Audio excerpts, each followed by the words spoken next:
We love giving back to our community, and over the years, we have provided vehicles for families in need, supported local charities, and helped train our first responders. Dealer Collision, your place for collision repair.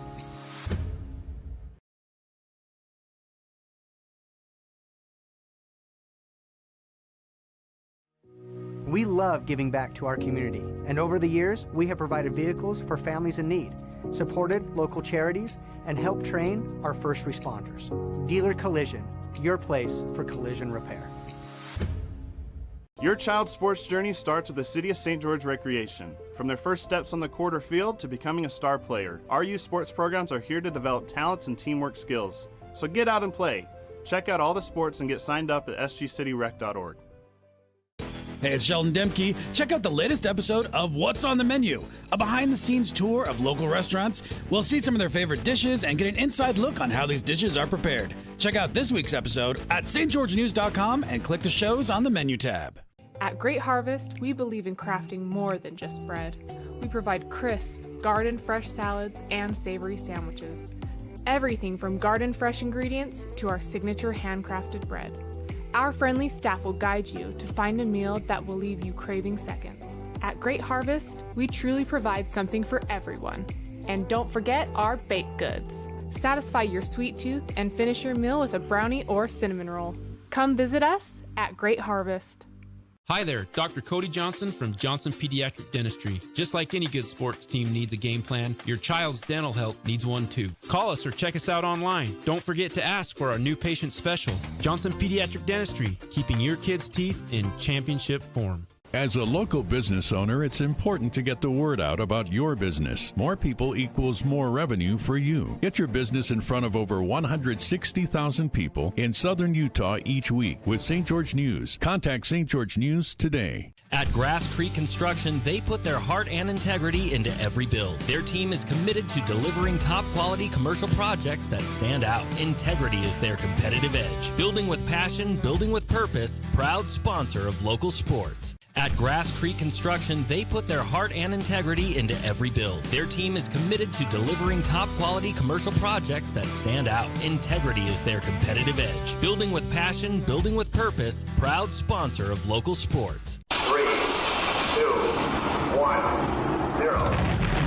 Welcome to House of Jump, where gravity meets excitement. Jump, dunk, and dodge your way into a world of laughter and adrenaline. Whether you're a high-flying pro or just looking to defy gravity, House of Jump is where the thrill begins. Elevate your fun, slam dunk like a champion, and dodge obstacles with style. House of Jump is where every moment is a soaring adventure. So what are you waiting for? Head on over to our house, the House of Jump, or purchase Jump Time online at houseofjump.com.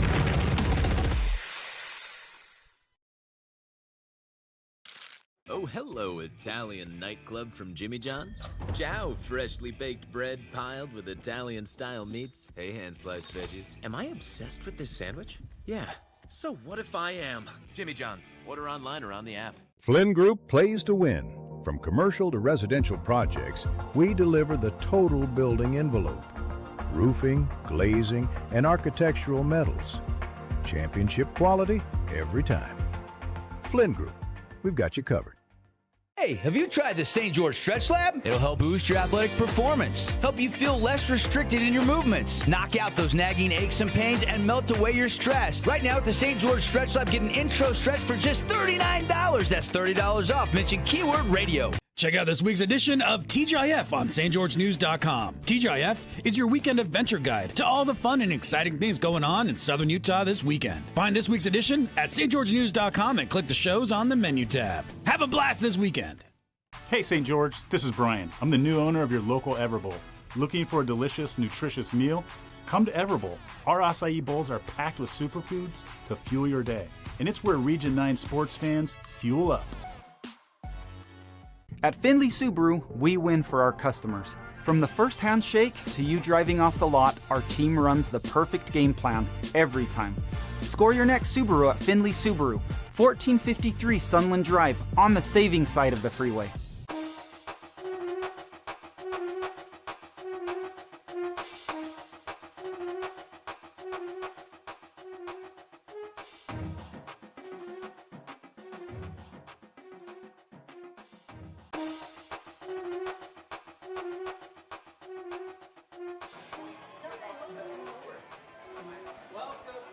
Welcome in, everybody.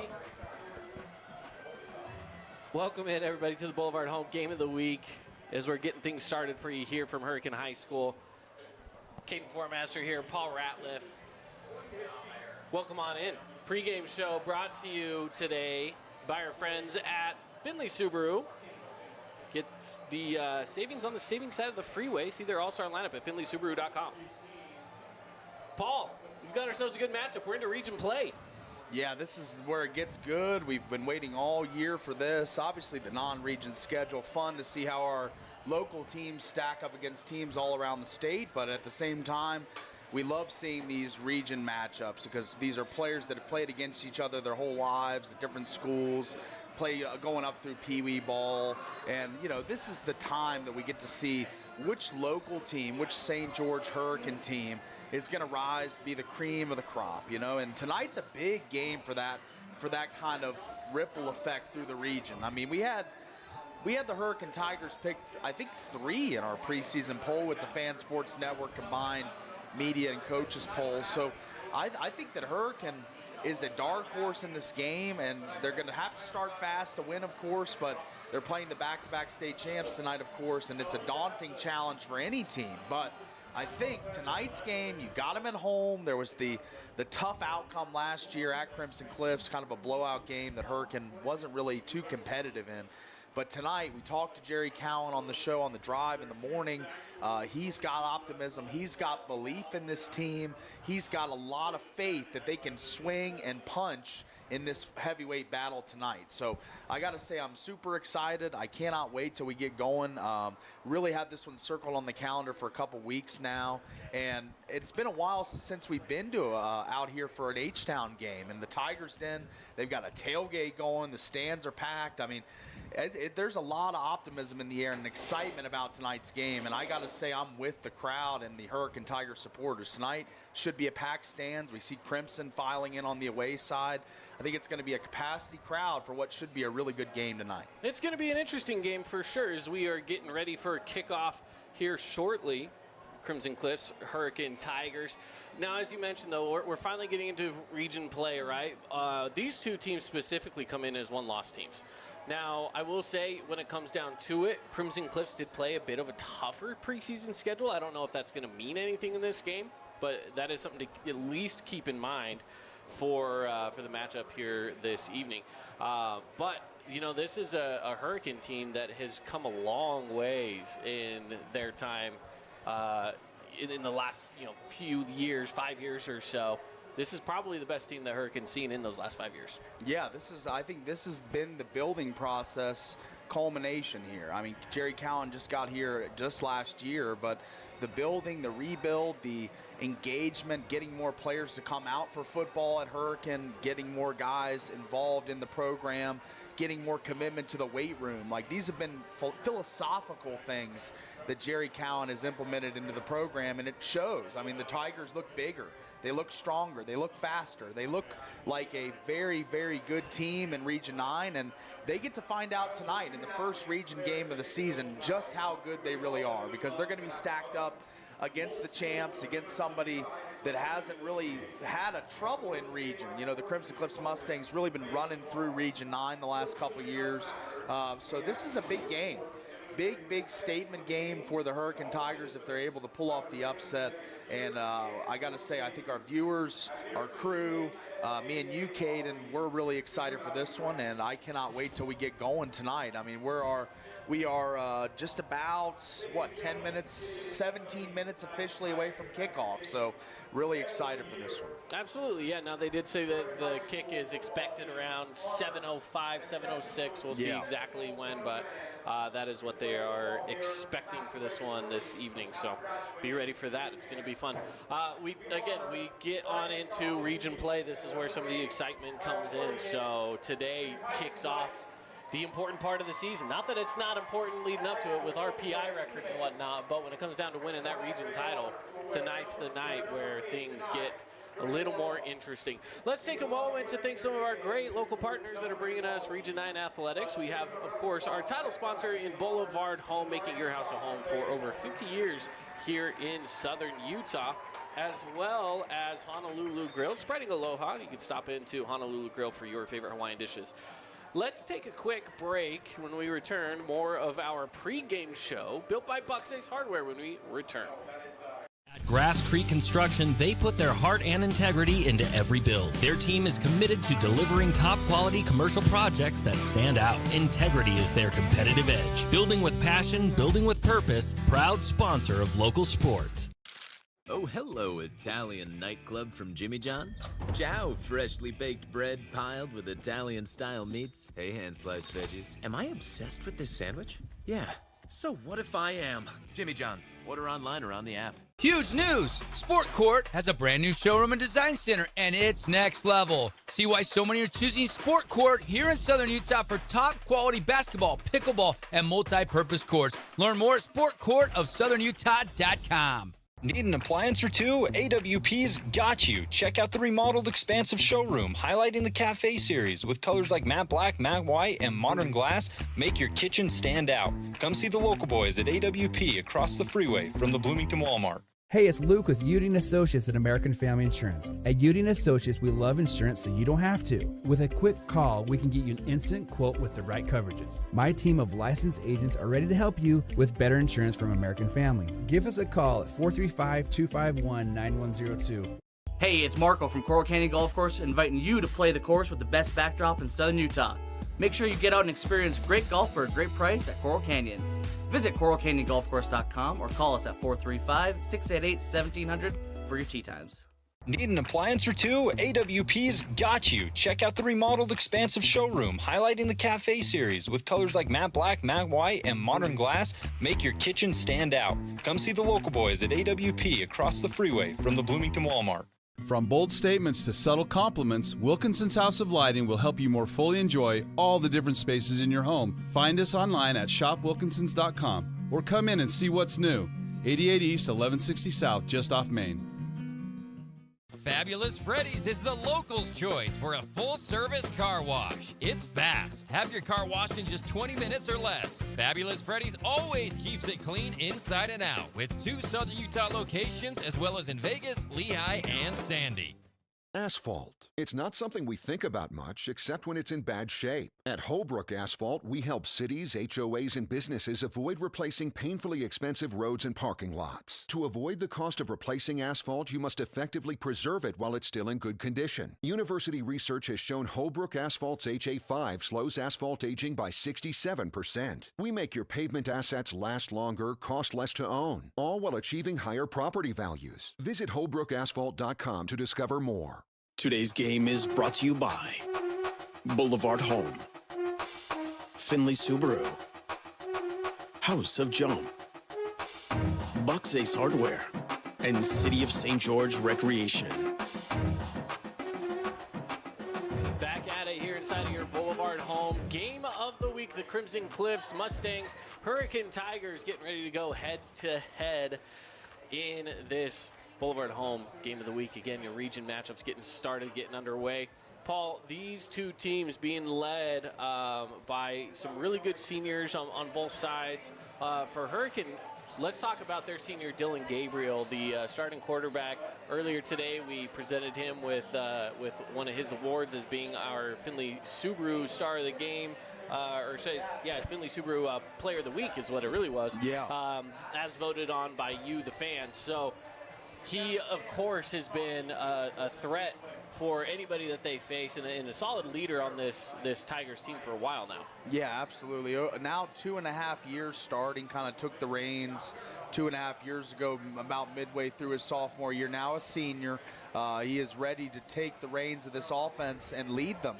What separates Dylan Gabriel? I mean, he's a quarterback, and quarterbacks throw the ball, as everyone knows, but really his rushing prowess is what separates him from the rest of the region. 345 yards rushing, 5 touchdowns on the season. When this guy gets in the open field, his agility, his moves, decisiveness all separate him to make him one of the elite ball carriers, not just quarterback, running back, wide receiver, but one of the most elusive players with the ball in his hand in the entire region. So rightly so wins our Finley Subaru Star of the Week and gets that nice gift card. And He'll be trying to win another gift card tonight, so because he's going to be ready to go. Absolutely.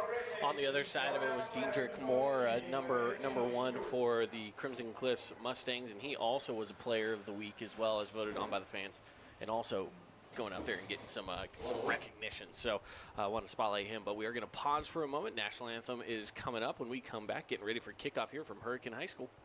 Create your own relaxing, comfortable space. Boulevard Home offers the guaranteed best prices on furniture, appliances, mattresses, and more. And buy with no interest financing. Shop Boulevard Home, because home is who we are. Local media has the biggest impact on your daily life. It's what's around you, what matters. And at Canyon Media, our goal is to deliver the very best in local entertainment, news, and media. From our award-winning radio stations like 99.9 Coney Country to Southern Utah's #1 source for local news, St. George News, Canyon Media, here for you. Hey, it's Luke with Udine Associates at American Family Insurance. At Udine Associates, we love insurance so you don't have to. With a quick call, we can get you an instant quote with the right coverages. My team of licensed agents are ready to help you with better insurance from American Family. Give us a call at 435-251-9102. Your child's sports journey starts with the City of St. George Recreation. From their first steps on the court or field to becoming a star player, our youth sports programs are here to develop talents and teamwork skills. So get out and play. Check out all the sports and get signed up at sgcityrec.org. This cheesesteak is so freshly grilled, you can still hear it sizzling. I can hear it too. Me too. Actually, it's the Hello? Cheesesteak? grill. Grilled right in front of you. It's a Jersey Mike's thing. Best Friends Animal Sanctuary in Kanab is open daily for free family fun. Take a tour, volunteer, hike a trail, or bring home a new best friend. Visit Best Friends today for magical memories that'll last forever. Welcome to the Back Nine. We bring the world's best courses to you. Elevate your game at any time with 24/7 access to top-tier golf technology and expert PGA instructors available. Back Nine Golf is a place to improve your swing for all ages. Join us today. Scooter's Coffee and Hurricane is the best way to start your day or get you through your day. From breakfast sandwiches to cinnamon rolls to amazing smoothies and, of course, coffee. Anytime is a good time to sip and smile. Scooter's Coffee, open 7 days a week. You could wander around a warehouse store forever and never find the one thing that can make all the difference. A helpful face? Now that's something to consider. Everything your local Bucks A stands for is written on our faces. Welcoming, neighborly, knowledgeable. When you're in need of a helpful face, visit one of our 3 Southern Utah locations. Flynn Group plays to win. From commercial to residential projects, we deliver the total building envelope. Roofing, glazing, and architectural metals. Championship quality every time. Flynn Group. We've got you covered. Did you know that St. George News has a new app? Download the St. George News app today and stay up to date on everything happening in Southern Utah. Get instant notifications on news, weather, sports, and more. Download the app today and get your local news now. Today's game is brought to you by Honolulu Grill, Wilkinson's House of Lighting, Appliance Wholesalers Plus, Everbowl, and Best Friends Animal Sanctuary. Welcome back on in, everybody. Boulevard Home Game of the Week. King Fourmaster here, and Paul Ratliff on the broadcast for you tonight with the Fan Sports Network crew. We have a bunch of games going on across the region. We have, of course, this game here tonight, Crimson Cliffs Hurricane Tigers, but we also have games going on at Pineview High School and at Desert Hills High School. Snow Canyon is taking on Desert Hills, and Dixie is taking on Pineview tonight. We do have some simulcast coverage going on with our other broadcast crew over at Desert Hills High School with the Snow Canyon Desert Hills game. So we've got those couple of games that we're broadcasting tonight. And, of course, if you're here with us, we appreciate you joining us as the Tigers and the Mustangs getting ready to get underway here in just a bit. I will preface saying that today we're having issues with our clock, so you'll get everything but a clock today. But that's okay. We get the important parts. That's right. We get the important stuff. So teams getting ready to meet at midfield for the coin toss. Coin toss brought to you by City of St. George Recreation. With youth and adult sports, you can sign up today at sgcityutah.gov. Visit them at the Parks and Recs page on that website. Let's talk a little bit more about these teams as we're getting ready to dive on into it. Again, teams both with winning records. Even if they lose tonight, whoever loses tonight still going to have a winning record. I mean, both these teams 3-1 right now, so playing some good football to get things started in the pre-region part of the season. But as they face each other tonight, you look back at last year, and it was a decisive Crimson Cliffs win last year. Yeah, it's a kind of a game where Crimson Cliffs kind of flex their muscles a little bit at home and kind of widen the margin. But I think this is going to be a closer game. Perry's power guide thinks it's going to be a wide margin as well. 24 to 25 points is what I saw this morning. So not a ton of faith in the Tigers, but I think the Tigers believe in themselves. So I think they're going to give a spirited effort tonight at home. So I think this is going to be a much closer game than 25 points. I think this is going to be a 1-2 touchdown maybe game until the very end. So this should be a really fun one. I think the crowd really impressive here today for this game. I think everybody around H-Town knows this is a big game. So the Tigers Den will be rocking. We got the teams on the field, coin toss done. And just about 2 minutes and 30 seconds on the big clock till we kick off this baby. Absolutely. Now, Hurricane wins the toss. They will defer to the second half. Yeah. So Crimson Cliffs to receive.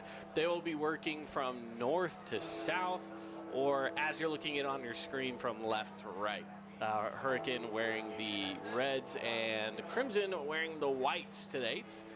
It's always nice when you have two teams that sport red, to make sure that, of course, you have to have that away team wearing white. That's right. We don't want to get it confused here, but, of course, the away team being Crimson Cliffs, they are going to be rocking the whites tonight. As we're getting into the game here shortly, again, we appreciate you joining us as today's game is brought to you by some of our great partners like Stretch Lab, where you can get an introductory 50-minute stretch for just $39 when you mention the code word radio. All right, Paul, we're closer and closer to kickoff. First time we've seen the Hurricane Tigers. We have called the game for the Crimson Cliffs Mustangs. What are you most excited to see from the Hurricane Tigers here this evening? For me, he's kind of off to a little bit of a slow start this season, but we talked to his head coach, Jerry Cowan. That's Austin McRoberts. A lot of teams keying on him this season after the 18 touchdowns a year ago. He was really popped onto the scene in Region 9. So I'm wondering if he's got a big game in store, whether that be from rushing the ball, receiving, kick returns. The guy kind of does it all. So wondering if he's got a big play in store for him for the Tigers tonight. Absolutely. I think he's one of those guys as well. You know, last year, he was a Findlay Subaru Player of the Week last year, where he had a big game. I believe it was against Pineview, and it was right here at Tiger Stadium. So I do feel like he is due for a big game. Yeah. We haven't seen one from him too much this season. Don't get me wrong, he's had his moments where he's still a star player on this team. Yeah, he is. He just hasn't had an explosive overall game. Explosive moments, sure, but I think we kind of want to see him get more of an explosive game under his belt here. And maybe that can be tonight. Some other notable mentions for the Tigers, of course, we mentioned Dylan Gabriel earlier in the show. We'll probably see a little bit of C.J. Trump. He's one of their go-tos on the receiving side of things. Just to name a few, again, those are kind of the main targets for this Hurricane Tiger team. On the other side, for the Crimson Cliffs Mustangs, diving on into that, it's Tanoi Andresen, who's the quarterback there, number 7. You're going to see a lot of him. Van Daly will be backing him up as a running back, plus a good handful of targets. Everyone from Britton Phillips to, of course, you got Jackson Holt, who's kind of been the number 1 guy. You're going to see him number 18, and so many others. I mean, I feel like Crimson's got a pretty wide array of targets. That's right. On their side. The focal points are Van Daly and Jackson Holt, but Jackson Holt has 31 catches, 458 yards, and 5 touchdowns. He is the lead dog in the receiving corps. As we see the Tigers rush the field, they got the flags waving. The crowd's going wild. The Enter Sandman. It feels like football on a Friday night. Enter Sandman's a little Virginia Tech, isn't it? It is, you know? yeah. I don't like to triumph those guys much. No, listen, you're from the great state of Virginia. I am you're from not the state for lovers, as they call it, so I better be nice to Virginia Tech today. You aren't necessarily a Virginia Tech guy. No. You crossed the border over to West Virginia. That's and right. That's where My sister did go to Virginia Tech. She is a Hokie. She's a Hokie, okay. She's a Hokie. Listen, so I have some family. I have a cousin who she at the time was engaged to, is now married to a guy who was on the offensive line in the Michael Vick days. Oh, nice. So we rooted him on back when he was there because he was family, you know, and so we rooted him on, and we rooted on the Hokies. I won't hold it against you. Yeah, How about that? Yeah, it didn't stick. It didn't stick. Okay, good. But yeah, there you go. Little Enter Sandman here at Tiger Stadium. I like that. I like it. Yeah, me too. Well, Tigers getting ready to send this one off to the Mustangs. Mustangs receiving, again, working your way from left to right. Stutter step, boot is away, and it's a line drive. Great kick. Yeah. All the way to the back. And here come the Crimson Cliffs Mustangs. Offense is going to take the field. Yeah, that kick by number 0, Max Hutchings. Well, that was a boomer. How about that? That kick to start the game for the Tigers. No return available, not even an option there for Crimson, as that was a booming kick. One of the better ones I've seen open a game all year long. But here they come. Here they come indeed, wearing, again, the whites. This time of the day, we got the sun setting behind us. It's a little bright out there, but still looks pretty good. Beautiful night. Beautiful night indeed. Set up at the 20-yard line. Drayson hands it off, running it out to that far side. And getting a yard or two, but not much, are the Mustangs. Really good tackling there and really good penetration along the front. Crimson, led by Madden Smith, the senior offensive lineman who was the pitcher on the baseball team. He kind of anchors that offensive line unit, but that play, it looked as if the Tigers got some good push. 2nd down and 8. Running with it on the option, hands it off to Daly, and Daly's pushing forward for a good chunk of yardage this time. Give him probably about 4 or 5. It'll be 3rd and short. This is one of those opportunities that you bookmark or put a pin in early in a game. If they're able to get a 3 and out here to start this game, I think this place will go absolutely crazy. The crowd will. On short, they hand it off to Daly again. He's looking to burst through, and he gets stuffed. I think he's up. short. He's about he lost right some at that yardage. line of scrimmage, maybe he lost a half yard. That is a great stand. I don't know. They might go, but oh, wow. And there is a flag on the play. Oh, there is. There's a flag out there. It looks like they're backing it up. They are. They're backing it up. Pros and cons here for the Mustangs. Pros being you have another shot at it. You didn't get it anyway. You have another shot. Cons, it's 3rd and long. 3rd and 11 or I almost so. like that better than 4th and short because you got a punt here. So get an extra play. Now there is stoppage going on, a timeout taken by Hurricane. Well, with that timeout, we'll take a quick one ourselves. Scoreless here as we're only just a few minutes into this ball game. We'll be back right after this. Aloha, sports fans. It's Boo Boo and Nick from Honolulu Grill. Come get a taste of the islands. Try our famous Kalua pork or tender teriyaki chicken, and you'll love our mac salad and sweet sauce on your rice. Don't forget to try our original Kava 8 at Honolulu Grill. It's game time. Everyone loves local sports and, of course, loves ice cream. And the best ice cream on the planet is Handel's Homemade Ice Cream. Open late every day of the week with dozens of delicious flavors. So after your favorite team wins, head over to Handel's to celebrate with locations in St. George, Layton, and Woods Cross. Today's game is brought to you by Honolulu Grill, Wilkinson's House of Lighting, Appliance Wholesalers Plus, Everbowl, and Best Friends Animal Sanctuary. Today's game is brought to you by. And running with it, nowhere to go. A flag is on the play. What a hit. Let's check the flag. The flag will be interesting. Do we have a replay It's on in the that one? backfield. It's got to be a holding, I would assume. Maybe not. I don't know if we did or not. Yeah, they're running off the field. Yeah, he's asking them if they want to back them up. So it's on the offense. I would say go 4th and, it's 4th and 5 maybe.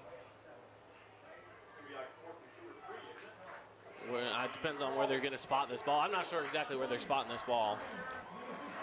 Looks like about 4th and 5. So it is declining, so it'll be 4th and 5. And the punt team will come on out. That's got to be the dream scenario if you're Jerry Cowan. You get a 3-and-out to start the game. You get the ball in the second half, so you take away that first drive of the Mustangs and you thwart them, and now you're set up. And another flag comes on out. Kind of a sloppy start for Crimson here. Let's check it out here on the Holbrook Asphalt replay. I just missed it a little bit there off the front end. But it is going to go against Crimson. It was a false start.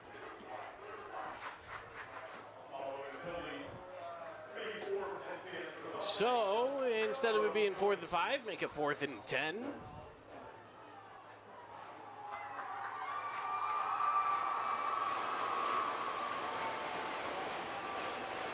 And this time it gets away. It's not far.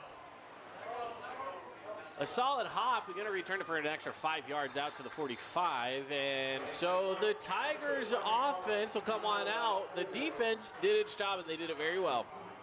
And I think the Tigers more known for their offensive prowess. So you've got Jacobs, you got Trump, you got McRoberts, and Gabriel the trigger man for all those guys. So let's see what they got in a big game at home, under the lights on a Friday night. I mean, this is one of the bigger games for the Tigers in a long time. So let's see how they come out in this big game tonight. On 1st and 10.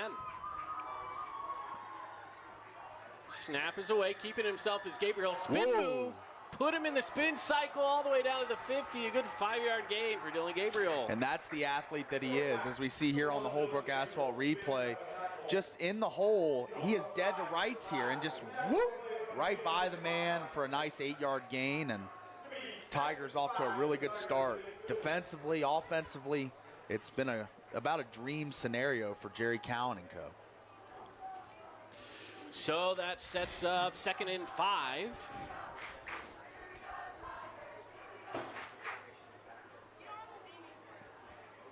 Keeping it himself again, but this time he's brought down immediately, gains a yard. Right in the hole there was number 97, Major Stokes, and he's a guy I spotlighted in the Friday night spotlight this week on St. George News. He's got 3 sacks, 5 tackles for loss already this year, and only a youngster, just a sophomore. So you'll be hearing Major Stokes' name for years in Region 9. I mean, he's already making a big impact on this team already. 3rd and 4. Gabriel in the gun. Play action, rolls out, pass across the middle, it's caught. Still on his feet. Finally, they're going to take him on down, but a good play over to Austin McRoberts across the middle. Yeah, that's McRoberts chiming in early in the game, and kind of quiet this year as far as touchdown and catches, but he gets open here in the middle of a soft pocket of the zone, and Gabriel finds him on the roll. If he's hit in the hands more in stride there, that could have gone for a big gainer, but it's still a 1st down, and the Tigers are firmly on the move. So it's a fresh set of downs, set up at the 39-yard line. Tigers marching. Hand off to McRoberts. He's going to take it to the far side. He's got blockers. He's down past the line to gain for the 1st down and out of bounds just before the 20-yard line. A nice little shifty little cut there from McRoberts to get an extra 5-6 yards. As we see a nice block on the edge, the seal there from the offensive lineman, get the around on that block, the out block, and then on that nice move there, just freezing the corner and getting an extra 3-4 yards. That's the playmaker McRoberts can be. Shout out to the big man, Titan Wright, on the blocking out there. He was one of the lead blockers pushing his way through. Got to give some love to the big man. Looking to push through here on another handoff. Not much room to run there. And that was number 10, Brody Jacobs. And that's the thing, all the window dressing in the backfield, that play, there was a lot of deception, a lot of eye candy, I guess you would say. And Crimson still did a really good job of snuffing it out and making the tackle. So I think those long developing plays in the backfield probably shouldn't be running those as much, but it's worth a try, and they tried it. 2nd and 9. 7:47 left to play here in the 1st. There's a false start against the offense, so that will back them up to a 2nd and long. sometimes see teams that are in that decided underdog role going into a game like this. Is this 4-down territory? Do you try and push it in the end zone? Or a 3-point lead in a game like this doesn't do much for you in my mind? And I feel like right now you're backed up enough. If they were to end the drive right here, right? Yeah, then it'd be... You're looking at a 46-yard field goal from right there. That's a long field goal for a lot of high schoolers to make. You're in territory to just go for it on a 4th down at this point. But it's only 2nd down. They hand off to Mick Roberts. He pushes it through the middle, and he gains a huge chunk of yards. It's going to be 3rd and 5. He's set up at the 20-yard line. McRoberts must have heard the pregame tonight. Man, he has come out with some jump today as a receiver, as a running back. As we see here on the replay, he just gets going upfield, one cut and go, and then he drives the pile another 3-4 yards. So McRoberts showing a little speed, a little power, a little of everything early in this game. So love what I've seen from him. On 3rd and 6. Tigers, bunch formation. Hand off to Jacobs, and he is nowhere to go. He's going to go down for a loss. First man on the scene there for the Mustangs was number 40, Bryce Strickland, the senior.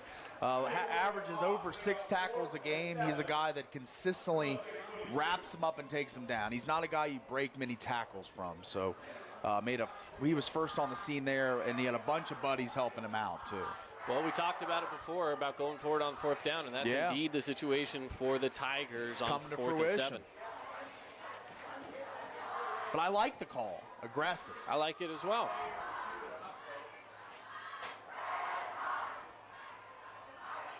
Snaps away. Jacobs taking it to the far side. He's got blockers. He's tripped up. Getting in on the play was number 9, Nathan Entz for the Mustangs. And Entz is the leading tackler for the Mustangs on the season. He's a guy that averages over 9 tackles a game. We talk about Bryce Strickland with 6. How about 9 for Entz? His dad played college ball. He's a guy that just has a great feel for the game. And he saw that reverse or backfield action going outside, and he pursued immediately and made the play. So it's a turnover on downs, and the Mustangs sends trips near side. Long field to go, looking to pass, and Drayson steps up into the pocket. He's going to be hit hard and taken down. He does gain maybe a yard, actually. So it looks like it'll be 2nd and 9 here. Check it out on the replay. Now watch this. The receivers in the secondary gets hit. He has a guy get hit and taking a little bit of a stumble. But to me, that's just, you got to try to avoid that, right? I don't think that's necessarily anything that needs to be, penalized for, that kind of a hit. It's just, it's an unfortunate situation when you lose one of your receivers. Into the flat, it's caught. Strips out of one would-be tackler, and he's down for a gain of a 1st down. I'm looking at Hurricanes roster. That one was Britton Phillips. Yeah, Phillips really that number 2 receiver for the Mustangs behind Jackson Holt. He's got a big body, big frame. You saw him break a tackle there. Just a great tunnel screen design there. I mean, they get the block to spring him and gets the 1st down. So Crimson starting to get into a little rhythm here after that 3 and out to start the game. Fabulous Freddy's 1st down for the Mustangs. Holt goes in motion, play action. Instead, option is the handoff. And a gain of 2. Not much room to operate because of number 6. That's Carter Wardle. Coach Cowan talked about him on the drive earlier this week, said that he's a guy that doesn't get talked about a ton, but he makes a lot of plays. And that's a guy that stepped up and made a nice form tackle to bring up a 2nd and 8. We know Van Daly breaks a lot of tackles, but not that time. Well, playing on both sides of the ball as well as Carter Wardle. He comes in as a receiver as well. Snap away, 2nd and long here. Rolling away from his Andresen. On the run, throws it, gets it to his guy. That's going to be another 1st down here. Again, Britton Phillips.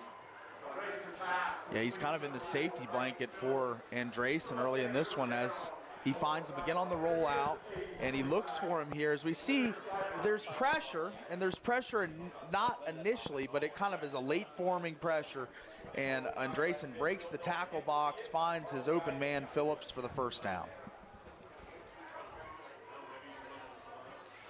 So set up around midfield. The officials are having a conversation. I didn't see any flags. I saw one. Did the flags from come this out? near Okay. side? A flag was thrown. And it's going to go against the Mustangs, but does that push them back to where this is no longer first down? I mean, I'm not exactly certain. Looks like. Okay, so it was like it was a chop block by the looks of it. So second down, and it's, instead of them getting a first down, it's going to be 2nd and 13. Yeah. That is a rough turn of events. Crimson, not normally a team behind the sticks. They're normally in 2nd and medium most of the time, and now in 2nd and way long here. This obvious passing situation. Expect Hurricane to pin their ears back and come here. Looking to pass. And looking potentially deep. No, goes near sideline. Caught. No. No, out of bounds. Good idea there. And Phillips has been the guy early in this one. Now. He has been. He's been targeted early, often, and a lot. So doing a good job on Jackson Hold, who comes in as the leading receiver for the Mustangs coming into this game. But he's been quiet thus far. It's been Phillips that's been carrying the load. The student section's loud. Yeah, they are. They're making noise. Can't even hear my own thoughts. All right, here we go. Pass play, far side, jump ball. No, flag on the play. There is a flag on the play. Holbrook Asphalt replay coming on up. Let's take a look. Trips went to the far side.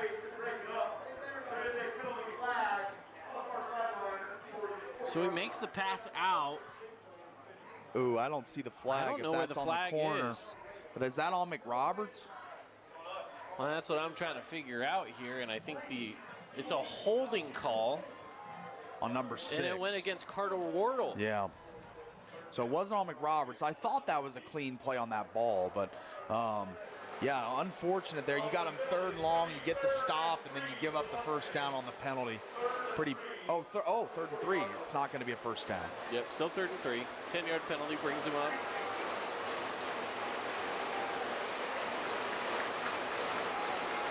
Snap.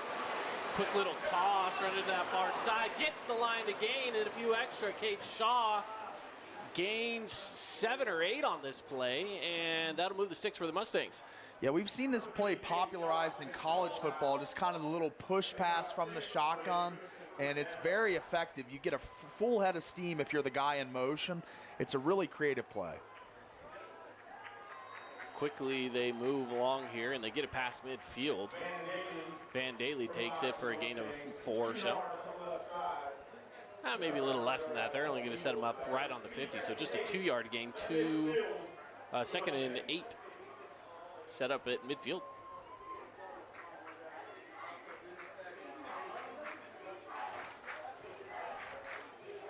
On 2nd down, Andresen goes with the handoff. Nearly tripped up. Now big hit. But after a gain of 5 yards, Van Daly. Check it out here on the replay. And that's Wardle again as he lays the lumber here. Ooh, nice hit. Great form tackle right on the lower legs. Well, we're calling Wardle's name a lot tonight. Yeah. He might be going unnoticed sometimes, but not tonight. Not tonight. 3rd and 3. Looking to pass. They go in the flat on the screen. No, he bobbles it. Caught it. How'd he catch that? It's going to be a first down for the Mustangs. What a catch by Truman Horn. Let's check this out again on the replay. An interesting screen pass. He bobbled it, somehow caught it.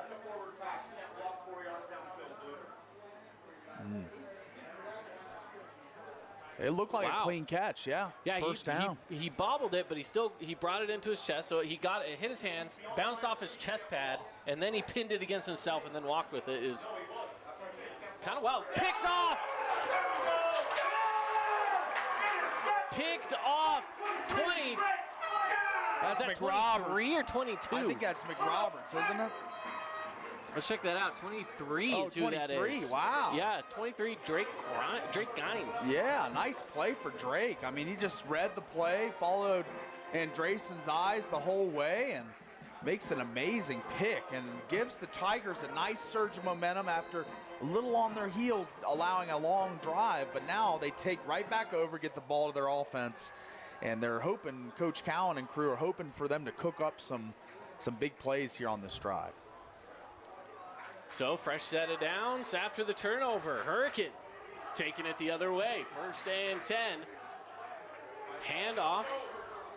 Goes to the far side. We'll pick up about 3 or 4 yards. And again, they just know how to march this ball downfield. That one was tight and Borchardt. But that's the thing. Is it going to be a between the 20s type game for the Tigers? Moving between the 20s always easier than moving in the red zone. So let's see if they're able to execute. That was a good first play. The gun tee, a very difficult offense to diagnose with all the window dressing and all the trickery that goes on in the backfield. So let's see what they got here for us. Running around to this near side, breaking free. Brody Jacobs past the 45. Ooh. Took a big hit. He gave a big hit there. And gave one. Number 10 on the Mustangs, Benson Hoffine, went for a little ride there. Now, I will say we have 2 different rosters. One of them's Jacob Winch, and one of them is Benson Hoffine. I'm not exactly I think it's sure. Jacob. You're right. I think it's Jacob Winch. You're right. But still, I mean, what a play there. Brody Jacobs turning on the boosters and slipping through the defense. 1st and 10. Tigers moving the ball. Some momentum coming from that defensive swing. Spread out 2 receivers. Keeping himself is Gabriel. Some defensive pressure coming his backside, but he's able to evade it, and he goes out of bounds after gaining a few yards. Gabriel's got a lot of speed and a lot of quickness to the edge. He doesn't really fool around in the backfield. He sees that there's room on the outside to kind of turn the corner and get upfield, and he does. I've been really impressed with the running game thus far in this game. Not really connecting on many passes, but not really needing to early in this one. So Hurricane doing a really good job getting push up front from that big offensive line.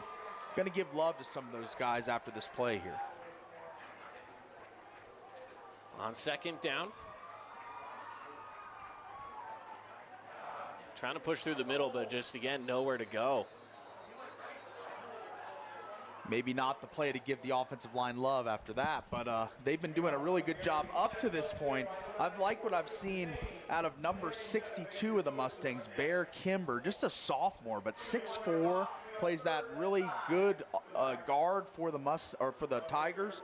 And I think that he's a key right now because Major Stokes and those defensive line of the Mustangs really going to get better as this game goes on. So they got to stay locked in.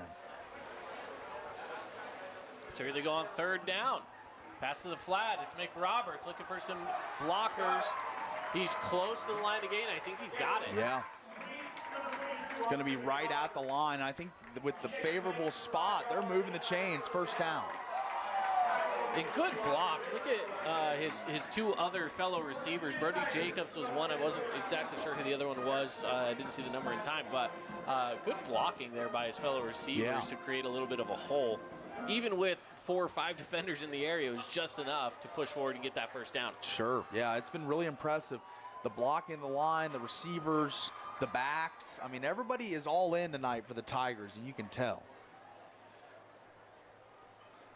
They're taking their time.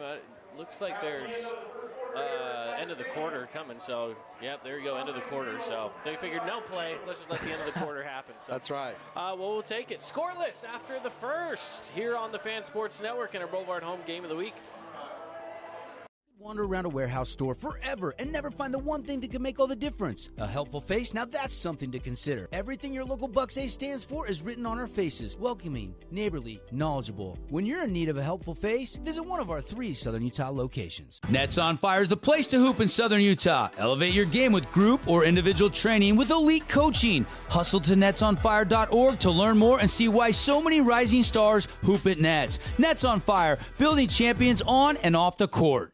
Nets on Fire is the place to hoop in Southern Utah. Elevate your game with group or individual training with elite coaching. Hustle to netsonfire.org to learn more and see why so many rising stars hoop at Nets. Nets on Fire, building champions on and off the court. Today's game is brought to you by Back 9 Golf, Ronnie's Mac Bar, Scooters Coffee, Red Rock Real Estate, and Holbrook Asphalt.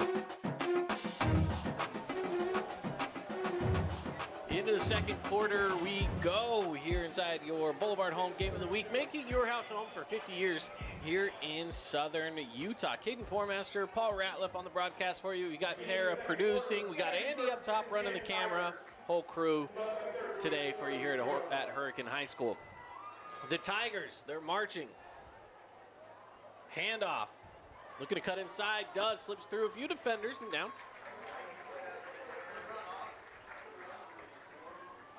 Yeah, they've been really proficient running the football early in this one. The gun tee offense kind of posing some issues for Crimson in this early stages of this game. We're into the second quarter now, and the most prolific drives of this game have both been by the Tigers. So you kind of got to take a little bit of silver lining if you're Jerry Cowan in a 0-0 game. We aren't having an earthquake. The students are just jumping.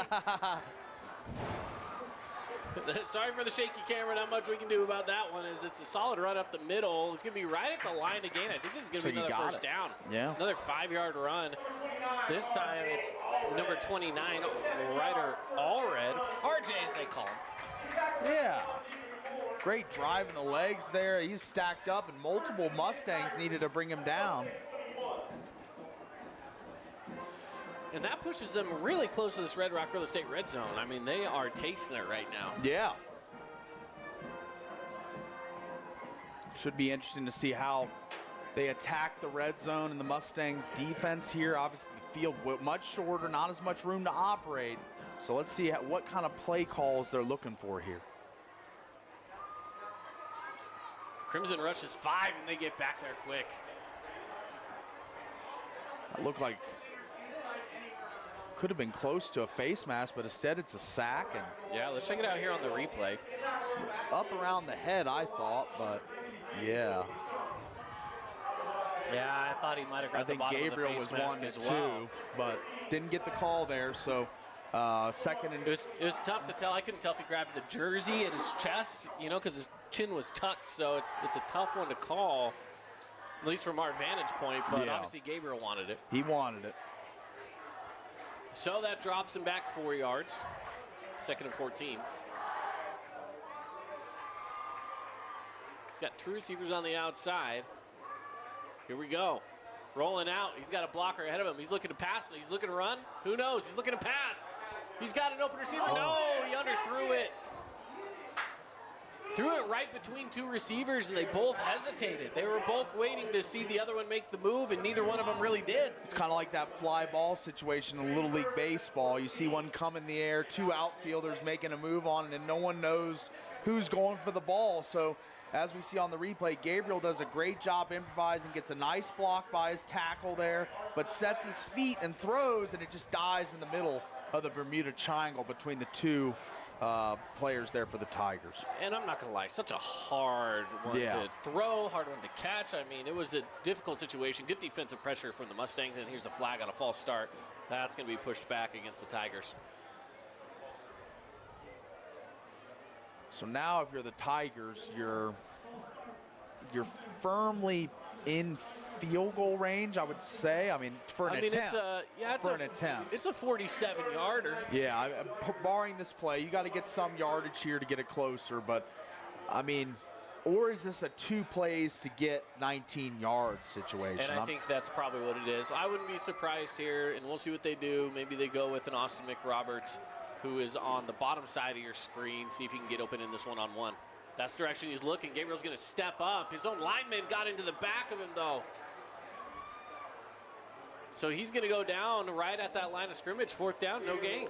And there's Dedrick Moore making his first time. We've called his name tonight. He was a guy that was playing with his hair on fire the last game we did over there at Crimson Cliffs, the Provo game. It seemed like he was in on every tackle. He's there again. He's kind of that safety blanket, doesn't allow anybody to get outside the tackle box there. Gabriel looking to evade and get out on the run, but unable to. Well, and he didn't even rush in on that. He actually stayed back in the secondary for a while, saw him step up and took a line up. At that point, he had already taken a bit of a hit. So then he comes in secondary. But it's a tough situation. The offense is going to stay out there. I mean, this is one of those points where it's like, hey, if you don't have trust in your kicker to make a 47-yarder, understandable. But it looks like there's a flag, and it's going to be a delayed game. This will back it up even more. So now it's a situation where you could pin them real deep if you're the Tigers. I mean, you can quick kick. That's tough, right? You can shotgun, quick kick. You can kind of throw them off. It doesn't look as if they're putting a deep returner back there, so you could try and pin them deep. Yeah, this is the chess match, right? Yeah. It's the chess match. Field position, all kinds of things play into this 0-0 game. Points are enticing. Pinning the defense is enticing. And right now it looks like they're more on the side of we got to keep marching and get some points on the board. Yeah. And so far, listen, it's scoreless in the second quarter. This might be one of those games where points are a rare commodity. And they're going to take a timeout. I just don't know what play call you've got for 4th and 24, but I don't know either, but they're going to find out. Take a break ourselves. We'll be back right after this. Fabulous Freddy's is the locals' choice for a full-service car wash. It's fast. Have your car washed in just 20 minutes or less. Fabulous Freddy's always keeps it clean inside and out with 2 Southern Utah locations as well as in Vegas, Lehigh, and Sandy.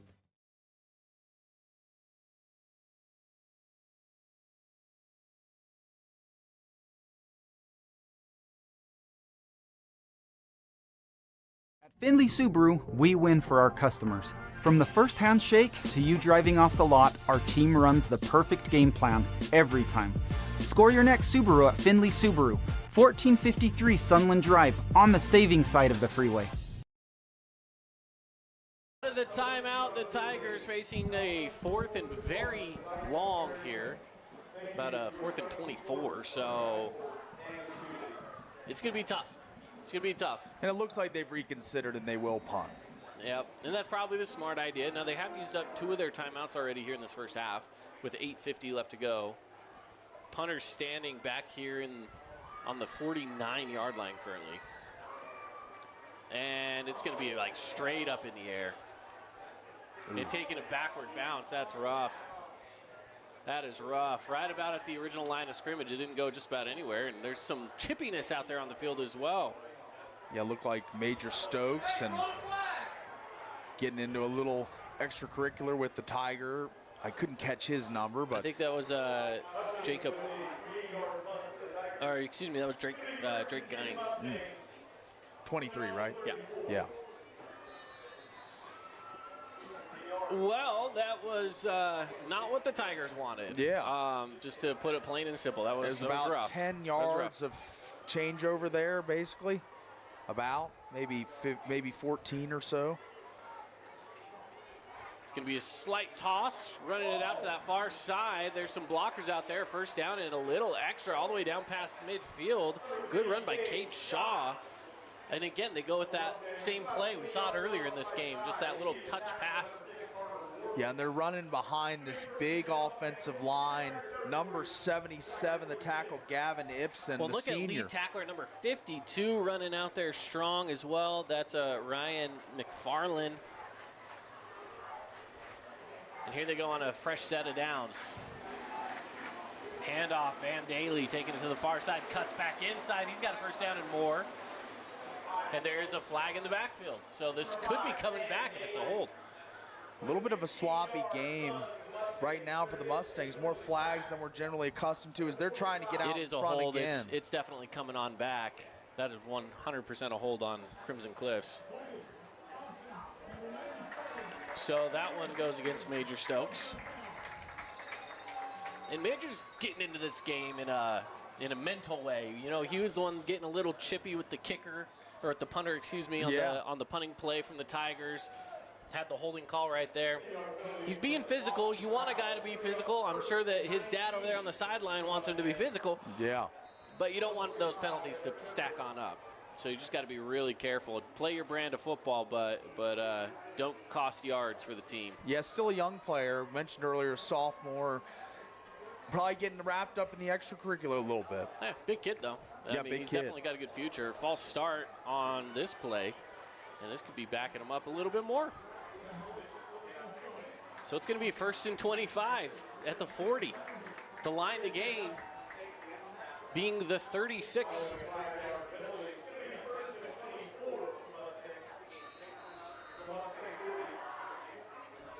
This is going to be rough here. 1st and 24. Oof.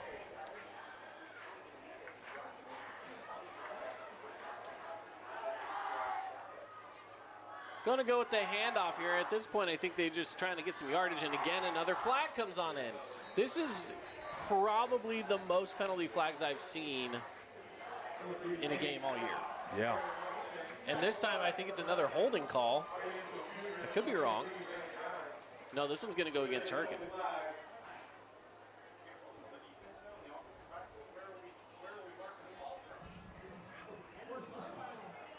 Face mask against the defense. That's going to go against Tanner Matua.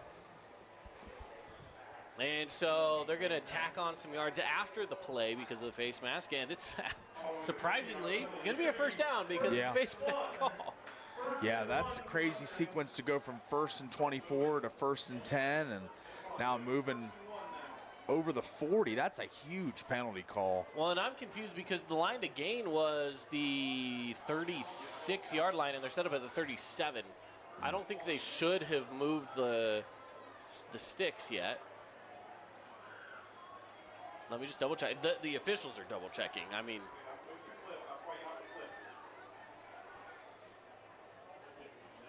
this is a weird situation. I don't know if I've seen this situation before. Me neither. It's definitely a peculiar one for sure, as I don't think anybody knows where the ball should be right now, as we see the chains moving backwards. And that's what we had expected. I also don't understand how we got off in the math here of it was 1st and 10. They had a 10-yard penalty, which should have been 1st and 20. They had a 5-yard penalty. Should have been 1st and 25. They lined them up at the 24. I don't know. Either way, it's 1st and 1, and it's an easy first down. They send Cade Shaw to the far side. Running behind again, going to spotlight him again. Gavin Ibsen doing a really good job on that right tackle, as they've been running over the right side quite a bit this game. And he's kind of been that mowing down force, that road grader on that right tackle spot.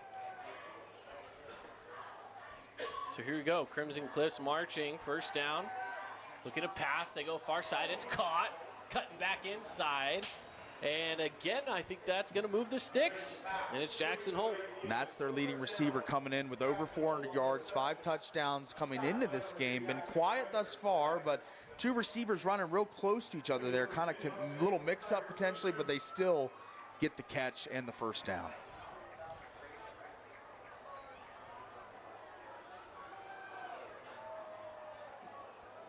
Going through the middle is Van Daly. He takes a big hit towards the end of the run, but not before gaining 7 or 8 yards. 7:25 left to go here in the second, still scoreless. Yeah, not the script that I expected to play out. I thought with 2 explosive offenses, we were going to see 14-14 at this point, maybe 21-14, but it's been a slower game. Second down, Shaw's going to keep it through the middle. Spin it around and gets past some defenders. He's going to have a solid gain. First down and inside the 10, 1st and goal for the Mustangs. Shaw doing a lot of the running back duties tonight for the Mustangs. I mean, Van Daly, the lead horse, the lead dog, but Shaw really providing that change of pace tonight, and it's been great for the Mustangs. Mustangs will take a timeout. When we return, it'll be 1st and goal, set up at the 7-yard line for the Mustangs. From bold statements to subtle compliments, Wilkinson's House of Lighting will help you more fully enjoy all the different spaces in your home. Find us online at shopwilkinsons.com or come in and see what's new. 88 East, 1160 South, just off Main.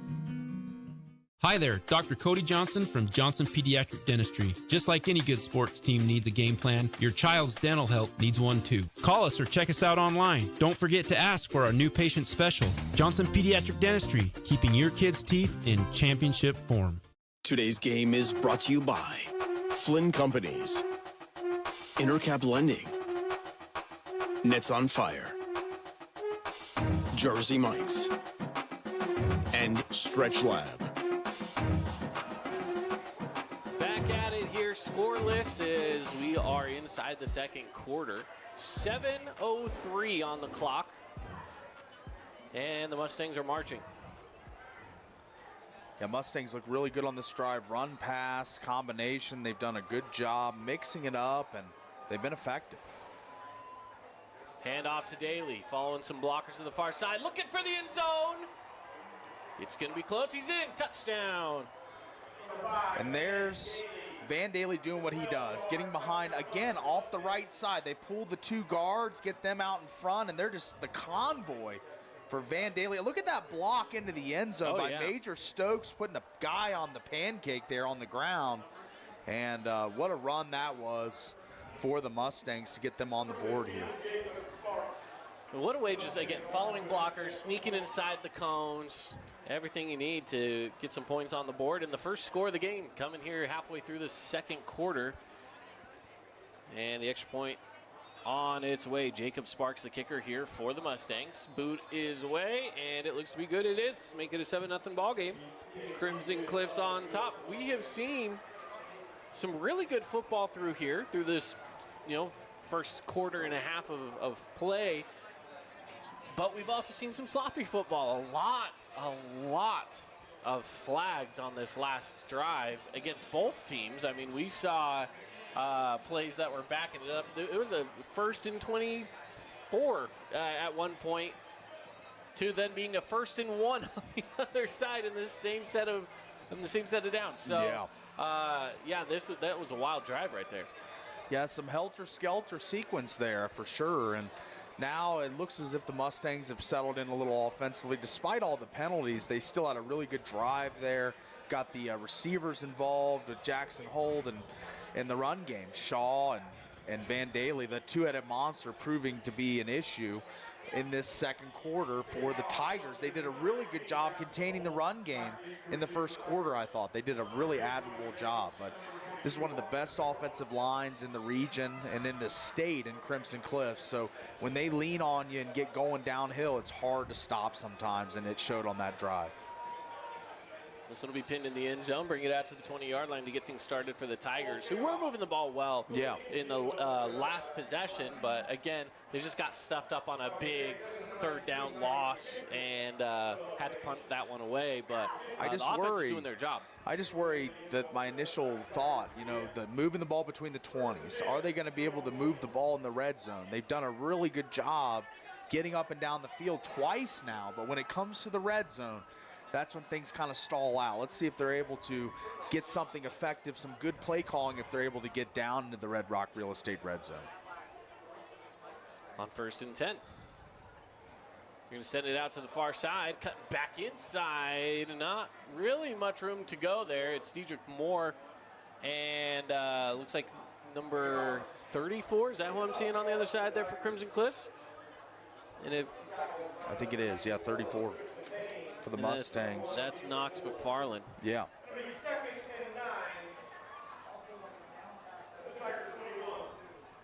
Now, Dedrick Moore, a fantastic game in the last game. Yeah. Getting in on that one. In turn, he ended up being our Findlay Subaru Player of the Week. Yeah, that's awesome. Got awarded his prize today.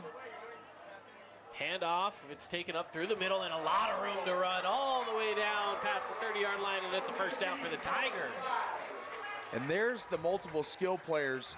We've seen McRoberts chime in, and now it's Connor Clyde making a play in this game. Trump, Clyde, McRoberts, Jacobs, so many guys that can hurt you.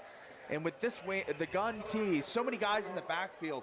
I don't think the Mustangs knew how to have the ball until he was streaking down the field. No, it took all the way to Houston Peterson at safety to bring him down. Here's a snap, rolling it out again. This time it's McRoberts with some blockers. Gains a couple. And getting out on the edges, I think they've been successful a couple times, but getting out on the edges against a team as athletic and fast as Crimson is hard. I wish I had my telestrator tonight, but it's the closing speed of these players for the Mustangs on that play. It looked like there was a lot more potential yardage to be gained there, but the space evaporated up really quickly. Now, as of right now, the officials are really just letting these guys play. Yeah. But there's some extracurriculars going on out there on the field. I'm sure the fans at home are seeing it. This is a huge run out past the 50, gets some blockers and out of bounds past the 40-yard line. Brody Jacobs continues to turn on the heat. He's been phenomenal today. That little wing back, little reverse or the little handoff from the backfield, and then the cut under there, kind of the counter action they have running there with scissors going one way, going the other, and Brody Jacobs goes streaking down the field for a massive gain. Man, the Tigers have been effectively running the ball tonight, something really hard to do against this Crimson Cliffs front. I mean, they're one of the best fronts in the region and the state, and they are really carving them up a little bit here early. Into Mustang territory they go. It's 1st and 10 from the 39-yard line. They like this formation here where they get close, they bunch on up, and it can create some interesting running plays as they run this one through the middle. A lot of misdirection, a lot of miscues. You don't know who necessarily has the ball, who's going to take it. A lot of deception, yeah, for sure. I mean, a lot of trickery and fakes and reads for the defense to make that make it a little tougher than just running downhill and making a tackle. So I've liked what I've seen. The schematic layout of these plays for the Tigers has been super impressive. I've just been kind of in awe of their run game tonight. First time seeing them live this season, and they're on full display. 2nd and 6.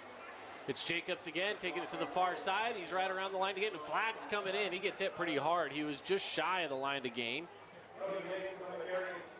But let's see what we've got here with the flag coming in. I think that's going to go against the Tigers. That's going to be against probably number 57, Gunnar Gardner. Let's see what the officials say. They continue to confer.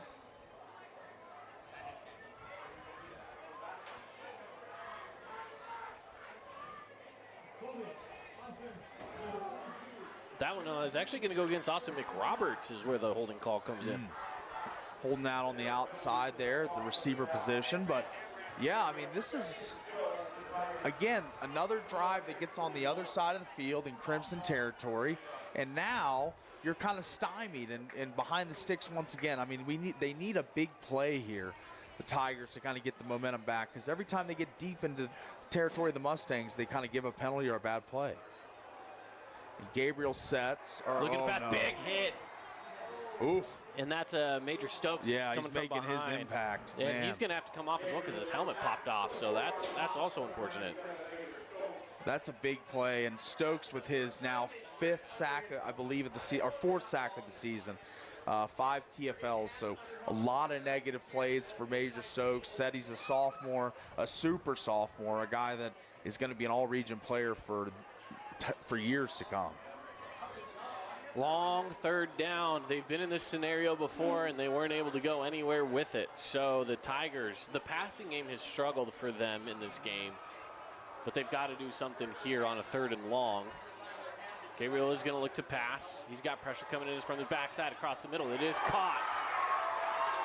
It's a gain of 10. It's not enough for a 1st down. It's going to be short by 6 yards, so it'll be 4th and 6 to go. So that wasn't Gabriel. That was Truman Horn that came in and threw the pass because Gabriel had to go out. But Horn, what a good ball. I mean, puts it right on the numbers. Not enough for a 1st down, but still, for your backup quarterback to come in and throw that ball in that spot cold off the bench. Yeah, pretty big play. Evaded the pressure long enough to get the pass away. And now we've got, this is Dylan Gabriel back out there. They've got the offense out on the field. And I believe they do have one more timeout left. They're still not going to use it. 2:43 left to go in the 1st half. Here's the snap.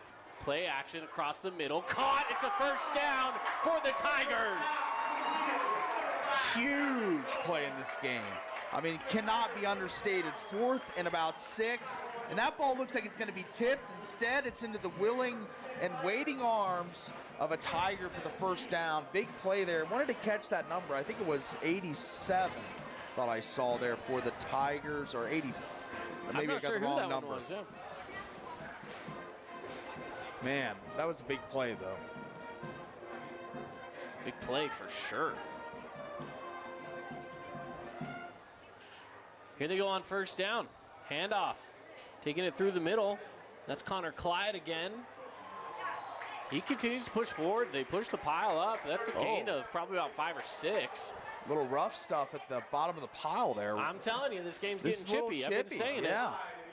Look at this block over here, too. I mean, there's some things that getting a little chippy down there in the trenches for sure. But this is it. This is where you make your money in football. You got to find pay dirt. Got to get in here. It's 7-0. They've been moving the ball really well between the 20s. Let's see if they can cash in here. Gonna send it near side, McRoberts. He doesn't have a lot of room, and I don't even think he gains anything, maybe a yard on that 2nd and 5 run. Yeah, McRoberts, these plays near the goal line, I'm wondering why they want to go with the deep backfield action, because it sets them up pretty far to even run to the line of scrimmage. I would do some more off-tackle power run type stuff if I'm the Tigers here. But now an interesting situation with this close to the goal line. Do they let Gabriel put the ball in the air? I think you just keep it on the ground here, but let's see what Coach Cowan elects to do. 3rd and 4. Looking to pass. Pressure coming. Trying to roll out of it. Nope. The defense gets there again on a 3rd down play. Looks and again, like it's Major Stokes again. Yeah, 2 sacks on this drive for Stokes. As clock running down now, 32 and counting. And the Tigers not going to leave any time for the Mustangs either way, though. So they're going to keep the ball in their hands. Which this is 4-down territory for the Tigers anyway. There's 15 seconds left in the 2nd quarter. They're going to take their final timeout and try to probably just go for one last play. Looks like they might be going for a field goal, actually. I think they're just going to take it down to the final 2 seconds or so here. And yeah, that's what they'll do. 2.2 seconds left on the clock, and they'll probably just go for a field goal by the looks of it. And so with this timeout, we'll keep it right here. 4th and 4. The Tigers and the Mustangs in quite the battle so far through the first half of play. When we return from the break coming up at the first half, we're going to be getting into our halftime show brought to you by Great Harvest Bread Company. So stick around for that. We're going to give you some updates from across the region, which we have some close games all across the board right now. As the scores have been rolling in for us, we've got some good football out there across southern Utah. And again, we're going to be bringing you all of that coming up in just a short moment, again, once we get into the Great Harvest Bread Company halftime show. But, Paul, I mean, it's been a good half of football here. Maybe a little messy. Let's be real. It's been a little messy as we've had some major penalties going on back and forth. It hasn't really been one side or the other. Yeah. Both teams are getting some dirty laundry on the field. So that's probably going to be a key in the second half. If we're talking some keys to the game, that's going to be something to look forward to in that second half of play. Just a cleaner game. Just play some clean football. Yeah, play some clean football. And I think the team that plays some cleaner football has a good shot. And I think that the extracurriculars have been brewing in this game. In the second half, you just got to keep your head on straight, keep your cool as that kicks up. Kick is up. It looks to be good, and it is. Tack on 3 points for the Tigers as they end the first half by getting some points on the board.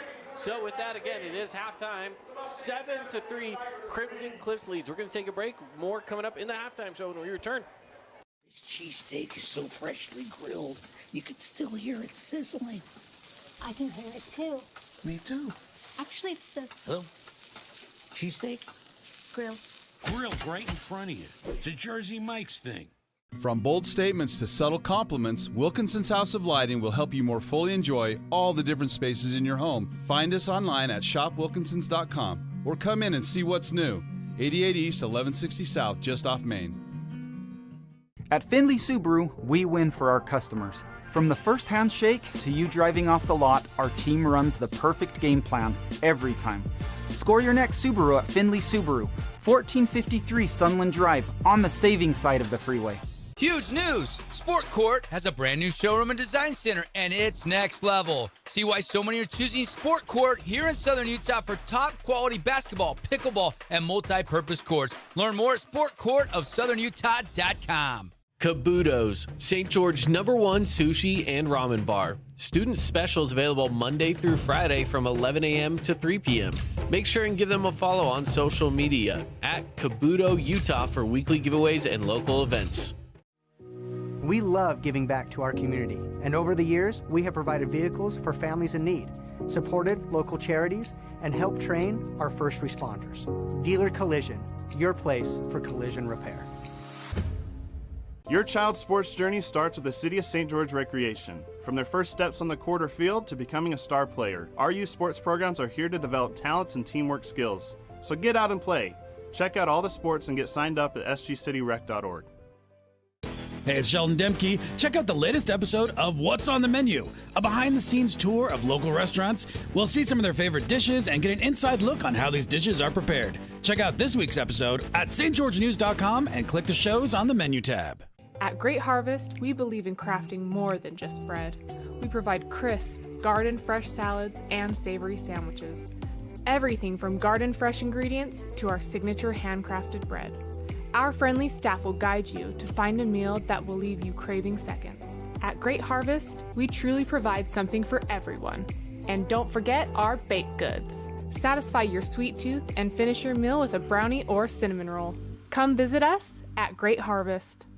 Hi there, Dr. Cody Johnson from Johnson Pediatric Dentistry. Just like any good sports team needs a game plan, your child's dental health needs one too. Call us or check us out online. Don't forget to ask for our new patient special. Johnson Pediatric Dentistry, keeping your kids' teeth in championship form. As a local business owner, it's important to get the word out about your business. More people equals more revenue for you. Get your business in front of over 160,000 people in southern Utah each week with St. George News. Contact St. George News today. At Grass Creek Construction, they put their heart and integrity into every build. Their team is committed to delivering top-quality commercial projects that stand out. Integrity is their competitive edge. Building with passion, building with purpose, proud sponsor of local sports. 3, 2, 1, 0.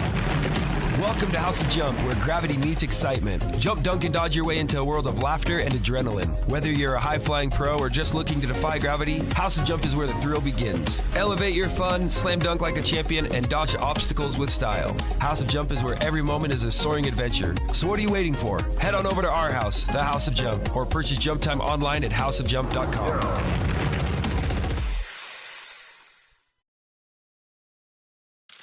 Oh, hello, Italian nightclub from Jimmy John's. Ciao, freshly baked bread piled with Italian-style meats. Hey, hand-sliced veggies. Am I obsessed with this sandwich? Yeah.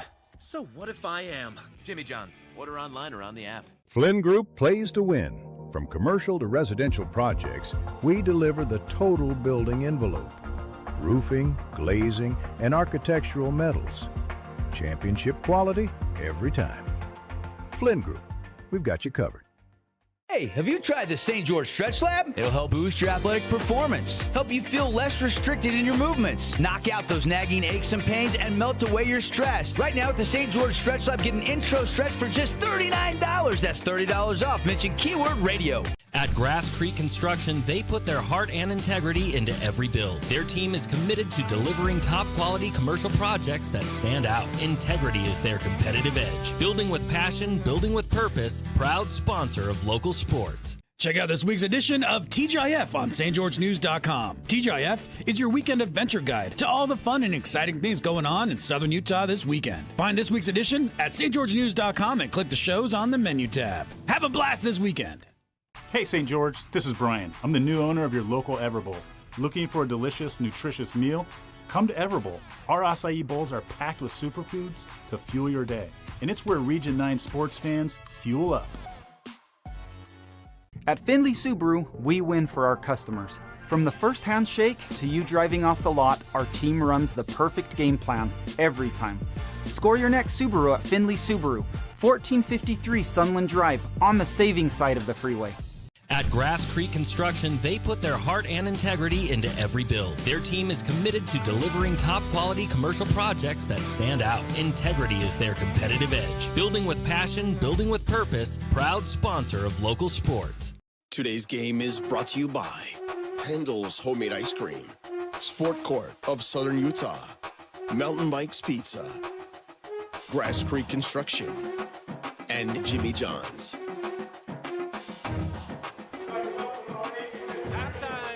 Between Crimson Cliffs and Hurricane, the Tigers finally getting on the board there at the tail end of the half. They, of course, made a field goal, making it 3 for the Tigers, 7 for the Mustangs. Caden Formaster here, Paul Ratliff, hanging out with you guys here inside the Grass Creek Construction broadcast booth. It is homecoming for the Tigers today. So this is their homecoming football game tonight. We just saw the royalty. You'll see them coming on by in some those golf carts at the top of your screen on the track.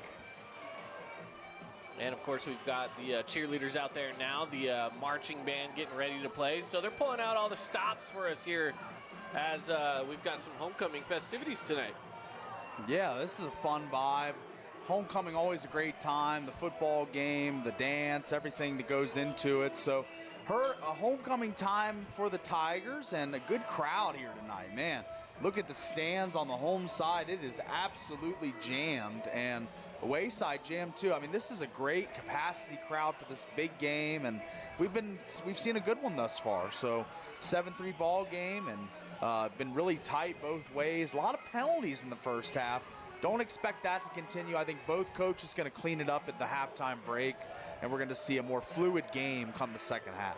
Well, speaking of it being halftime, we do have some other halftime scores across the region. We have the Snow Canyon Warriors up on top over Desert Hills at Desert Hills High School. It's 10-0. So it's all Warriors so far in that game. Yeah. We also have a great game between Dixie and Pineview going on. Tied up at 14 right now as they are approaching the half. They might even be in halftime at the moment. Not quite sure. The last update we got was about 15 minutes ago, and there's a minute left in the half. So I would assume it's halftime over there, 14-14.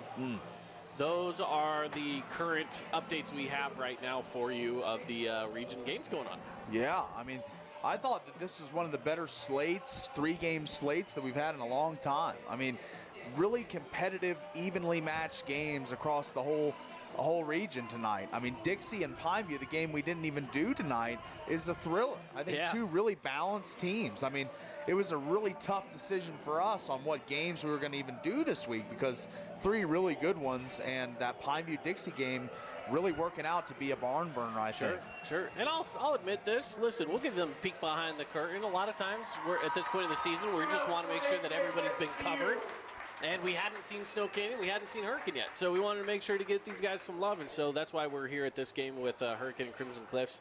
All knowing that game between Dixie and Pineview could be a good one, we still wanted to make sure that we could spread the love across Region 9 as much as possible. So for those of you wondering, hey, how come you don't go to this game, or how come you're going to this one instead of this one? And it's a lot of it's just, hey, we just want to try to spread the love as much as we can, get to as many games as we can. We want to cover the games that people want to see, and you know, everyone wants to see their team at some point. So that's kind of how it works here for us. But the Tigers right now trail at the half to the Mustangs, 7-3 score, of course. We've got the marching band that's going to be coming on out. We've got the Hurricane, the dance companies coming out right now. Again, it's the halftime festivities that are keeping things moving along here. You got the mascot out there on the field now. I mean, it's going to be an extended halftime, so we've got plenty of time as we're breaking down the first half of play. The tail of the first half was penalties. I don't think that's any question for us here. The penalties were stacking up at this point. I'm not even sure how many penalties there were in the first half. It has to be close to a dozen, I'm sure. And that's a mix between the Tigers and the Mustangs. I don't think really either side benefited more one from the other.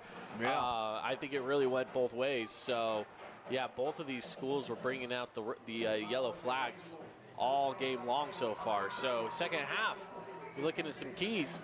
Clean that up, right? You got to clean up those penalties and keep this game a little cleaner. That's right. I mean, I think that that's a key for both teams. For Crimson, it's got to be to get the passing game a little more involved. I think that Jackson Holt been a little sleepy start for him. Braden Phillips, a really good first quarter, but not much in the second. So want to see more from Tanawai Andresen and the offense throwing the football. And then for Dylan Gabriel and the Tigers, the key would be to finish in the red zone. You're getting down there quite frequently. 2 drives have been 60-plus yard drives that have just fizzled out. So you got to be able to make plays in the toughest area of the field in a spot that makes it really hard for them to produce. So I mean, I think the red zone production going to be a problem all year for just about every team with a defense like Crimson. But I think that the Tigers got to try and strike here. Well, speaking of striking, let's take a look back. Crimson Cliffs, here was that touchdown run. This was going over to Van Daly as he takes it up to that far side, gets some blockers, and punches it in. The only touchdown of the game we've even seen at all so far. So when you talk about scoring, I mean, it's been kind of a run-first game from both teams. Not a lot of passing, not a lot of big chunk yardage. The plays have been pretty close, pretty close to the original line of scrimmage. Yeah. I think the most yards we've seen in one singular play is maybe 20. We're not seeing a lot of big plays, so that's about where we're at right now. The biggest play that we saw ended up having to get brought back for a penalty, so not a lot of big yardage plays so far. Yeah. Dance team. How about it? Shout out to the Tiger mascot in the cheer routine there. He was getting into it. I like to see what I saw from him. So we like it when the mascots get involved. A little Cosmo the Cougar action. You know what I'm talking about? Cosmo. Get in with the dance team. That's right. He's one of the more athletic mascots in the country, and this Turkin Tiger was showing his moves out there. I'm sure there's some Ute fans out there watching the broadcast going, "Oh my gosh." Yeah, I know, for sure. Hey, we had to bring it up. That's right. It's a great mascot. It's a great mascot. All right, we're going to take another break here, and when we come back, more of your Great Harvest halftime show when we return. Oh, hello, Italian nightclub from Jimmy John's. Ciao, freshly baked bread piled with Italian-style meats. Hey, hand-sliced veggies. Am I obsessed with this sandwich? Yeah. So what if I am? Jimmy John's. Order online or on the app. Huge news! Sport Court has a brand new showroom and design center, and it's next level. See why so many are choosing Sport Court here in Southern Utah for top quality basketball, pickleball, and multi-purpose courts. Learn more at sportcourtofsouthernutah.com. Need an appliance or two? AWP's got you. Check out the remodeled expansive showroom, highlighting the cafe series with colors like matte black, matte white, and modern glass. Make your kitchen stand out. Come see the local boys at AWP across the freeway from the Bloomington Walmart. Hey, it's Luke with Udine Associates at American Family Insurance. At Udine Associates, we love insurance so you don't have to. With a quick call, we can get you an instant quote with the right coverages. My team of licensed agents are ready to help you with better insurance from American Family. Give us a call at 435-251-9102. Hey, it's Marco from Coral Canyon Golf Course, inviting you to play the course with the best backdrop in Southern Utah. Make sure you get out and experience great golf for a great price at Coral Canyon. Visit coralcanyongolfcourse.com or call us at 435-688-1700 for your tee times. Need an appliance or two? AWP's got you. Check out the remodeled expansive showroom, highlighting the cafe series with colors like matte black, matte white, and modern glass. Make your kitchen stand out. Come see the local boys at AWP across the freeway from the Bloomington Walmart. From bold statements to subtle compliments, Wilkinson's House of Lighting will help you more fully enjoy all the different spaces in your home. Find us online at shopwilkinsons.com or come in and see what's new. 88 East, 1160 South, just off Main. Fabulous Freddy's is the locals' choice for a full-service car wash. It's fast. Have your car washed in just 20 minutes or less. Fabulous Freddy's always keeps it clean inside and out with 2 Southern Utah locations as well as in Vegas, Lehigh, and Sandy. Asphalt. It's not something we think about much except when it's in bad shape. At Holbrook Asphalt, we help cities, HOAs, and businesses avoid replacing painfully expensive roads and parking lots. To avoid the cost of replacing asphalt, you must effectively preserve it while it's still in good condition. University research has shown Holbrook Asphalt's HA5 slows asphalt aging by 67%. We make your pavement assets last longer, cost less to own, all while achieving higher property values. Visit holbrookasphalt.com to discover more.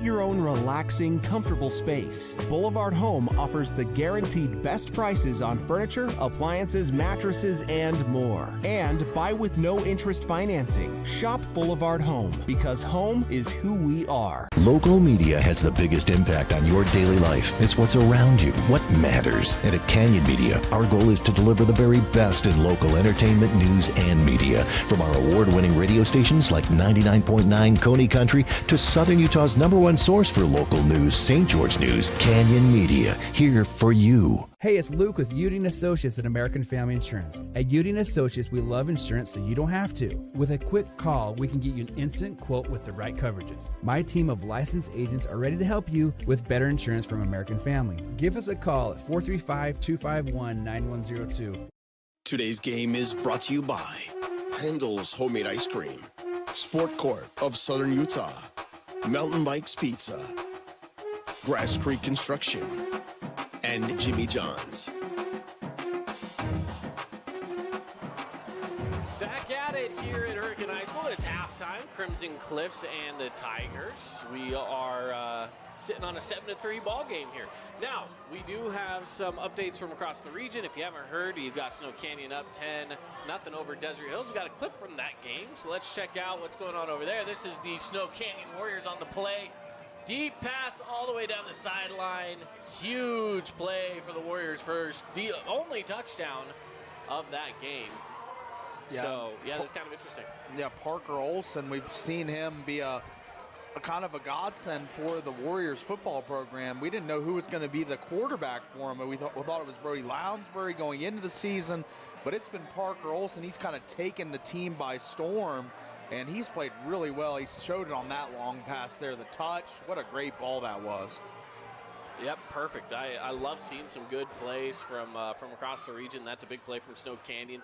A team that everyone kind of had said, we don't know what you guys got this year. I don't know how high we can rank you in the preseason rankings. And they've gone out there and they've won 3 of their 4 games. And right now they're poised, at least for the second half, to potentially try to go and get themselves another one. So, excuse me. Again, with them being in a halftime lead of 10-0, that's a pretty good looking game over there right now. Of course, for Desert Hills fans, you want to see some scoring going on, but for Warrior fans, hey, you've gotten on the board a couple times, and so got to be happy about that one. And then again, over at Dixie High School with Dixie and Pineview, that game's been back and forth. You had a Brock Harris touchdown, who's back, by the way. Brock Harris back in action for the Panthers. So he gets the first touchdown to go up. They missed the PAT, so it was 6-0 game over there. Then you have Dixie going up with a 7-6 score with 4:44 left in the second. And then Pineview goes up, another Brock Harris touchdown. And then again Dixie scores to even it up at 14 apiece. So lots of scoring in just the last 4 minutes of the half over at Pineview High School. It was a 6-0 game with 5 minutes left to go in that half, and now it's a 14-14 game. So lots of scoring there between the Panthers and the Flyers in the final minutes of the first half. So again, our scores right now across Region 9, 14-14, tied up between Pineview and Dixie. We've got a 10-0 lead right now for Snow Canyon over Desert Hills. And of course in the game right now, as you can see on your screen, 7-3 as we're approaching the third quarter between this Mustang and Tiger bout.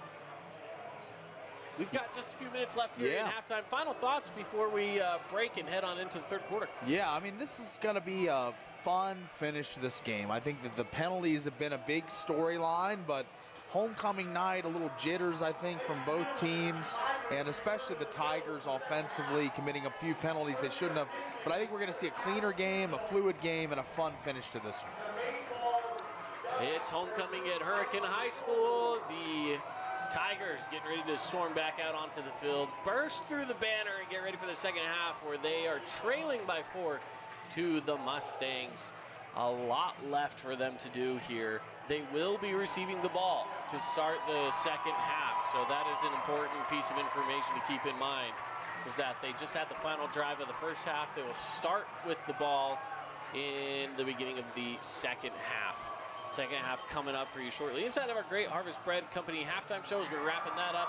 Appreciate Great Harvest Bread Company. You can check them out off of Pregame Road next to Desert Hills High School. We're going to take a break. When we come back, second half of football here on The Fan. Your child's sports journey starts with the City of St. George Recreation. From their first steps on the quarter field to becoming a star player, our youth sports programs are here to develop talents and teamwork skills. So get out and play. Check out all the sports and get signed up at sgcityrec.org. This cheesesteak is so freshly grilled, you can still hear it sizzling. I can hear it too. Me too. Actually, it's the Oh, cheesesteak? grill. Grilled right in front of you. It's a Jersey Mike's thing. Best Friends Animal Sanctuary in Kanab is open daily for free family fun. Take a tour, volunteer, hike a trail, or bring home a new best friend. Visit Best Friends today for magical memories that'll last forever.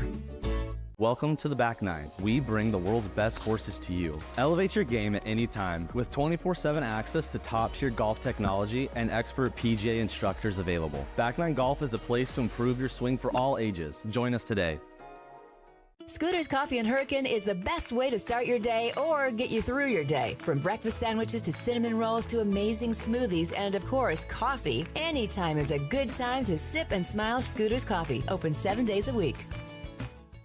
You could wander around a warehouse store forever and never find the one thing that can make all the difference. A helpful face? Now that's something to consider. Everything your local Bucks Ace stands for is written on our faces. Welcoming, neighborly, knowledgeable. When you're in need of a helpful face, visit one of our 3 Southern Utah locations. Nets on Fire is the place to hoop in Southern Utah. Elevate your game with group or individual training with elite coaching. Hustle to netsonfire.org to learn more and see why so many rising stars hoop at Nets. Nets on Fire, building champions on and off the court. Flynn Group plays to win. From commercial to residential projects, we deliver the total building envelope.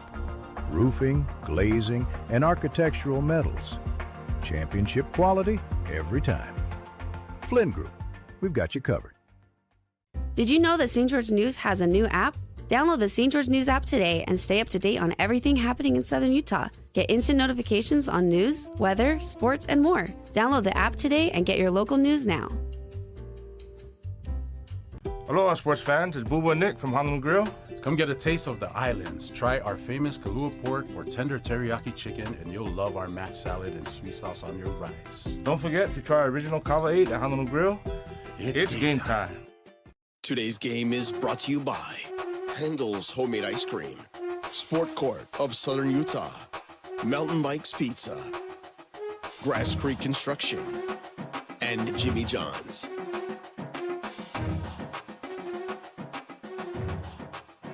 Check it out here. They've lit the H for, for the Hurricane Tigers homecoming. They're firing it up, literally. They literally fired it up for us. Yeah. We love it. We love it. They fired up the H during the break, so had to bring you that. Both teams outside.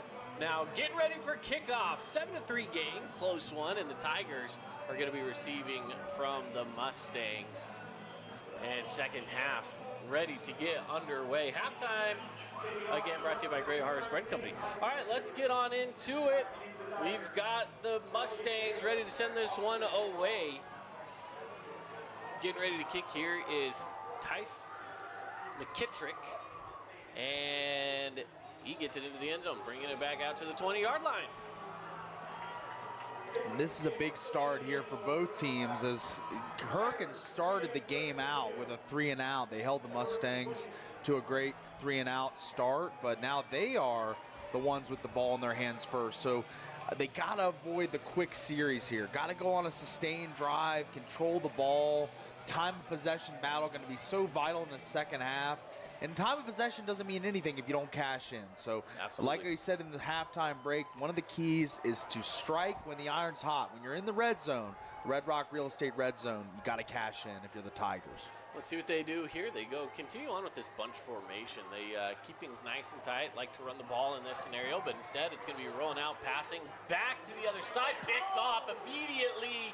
And guess who this time? It is Tyler Gibb. Yeah, that's just a throwback play that is read improperly by Dylan Gabriel, who sets his feet and he throws he's got a good set, but he's unable to let the ball fly high enough to get it over the hands of the willing and waiting number 6. That's Tyler Gibb making that play. And man, what a start for the Mustangs. Absolutely. Looking to the near side, it's dropped. They're going to say it was incomplete. Forward pass. It looked like it was a little close, but they want to make sure it was. Yeah, it was tight, close to the line there, but Not a backwards pass, so to bring up 2nd and 10 here. Kind of a low throw from Andresen there. Not really catchable for his receiver.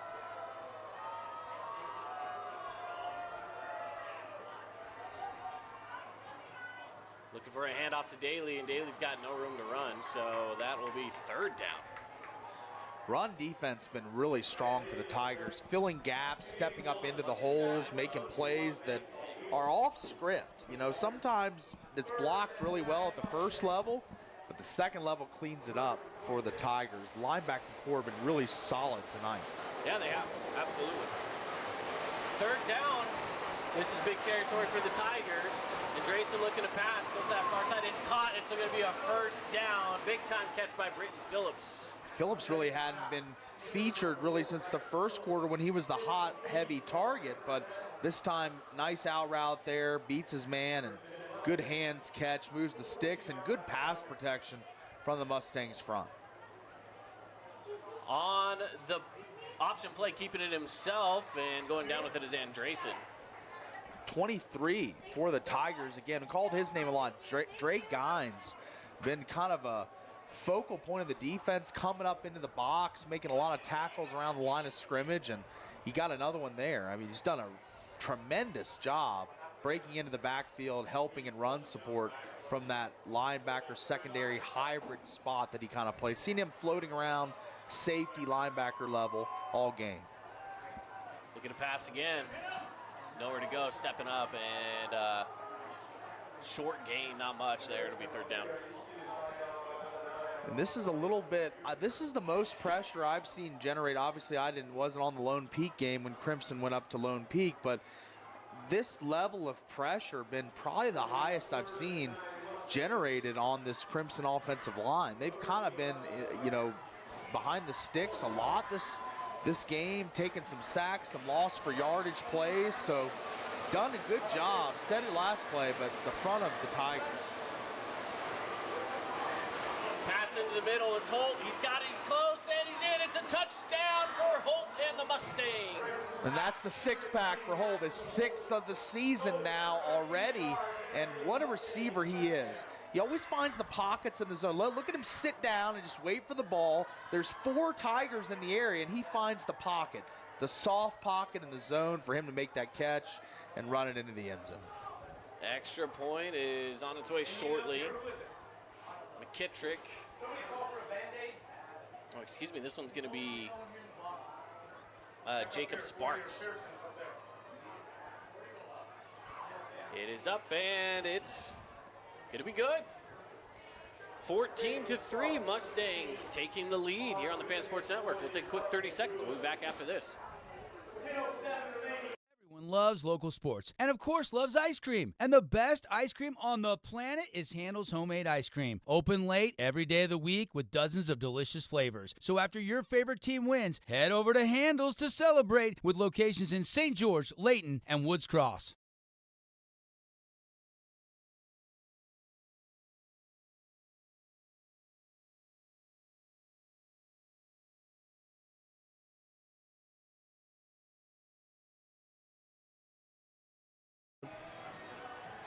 Back at it here. Mustangs getting on the board again, 14-3.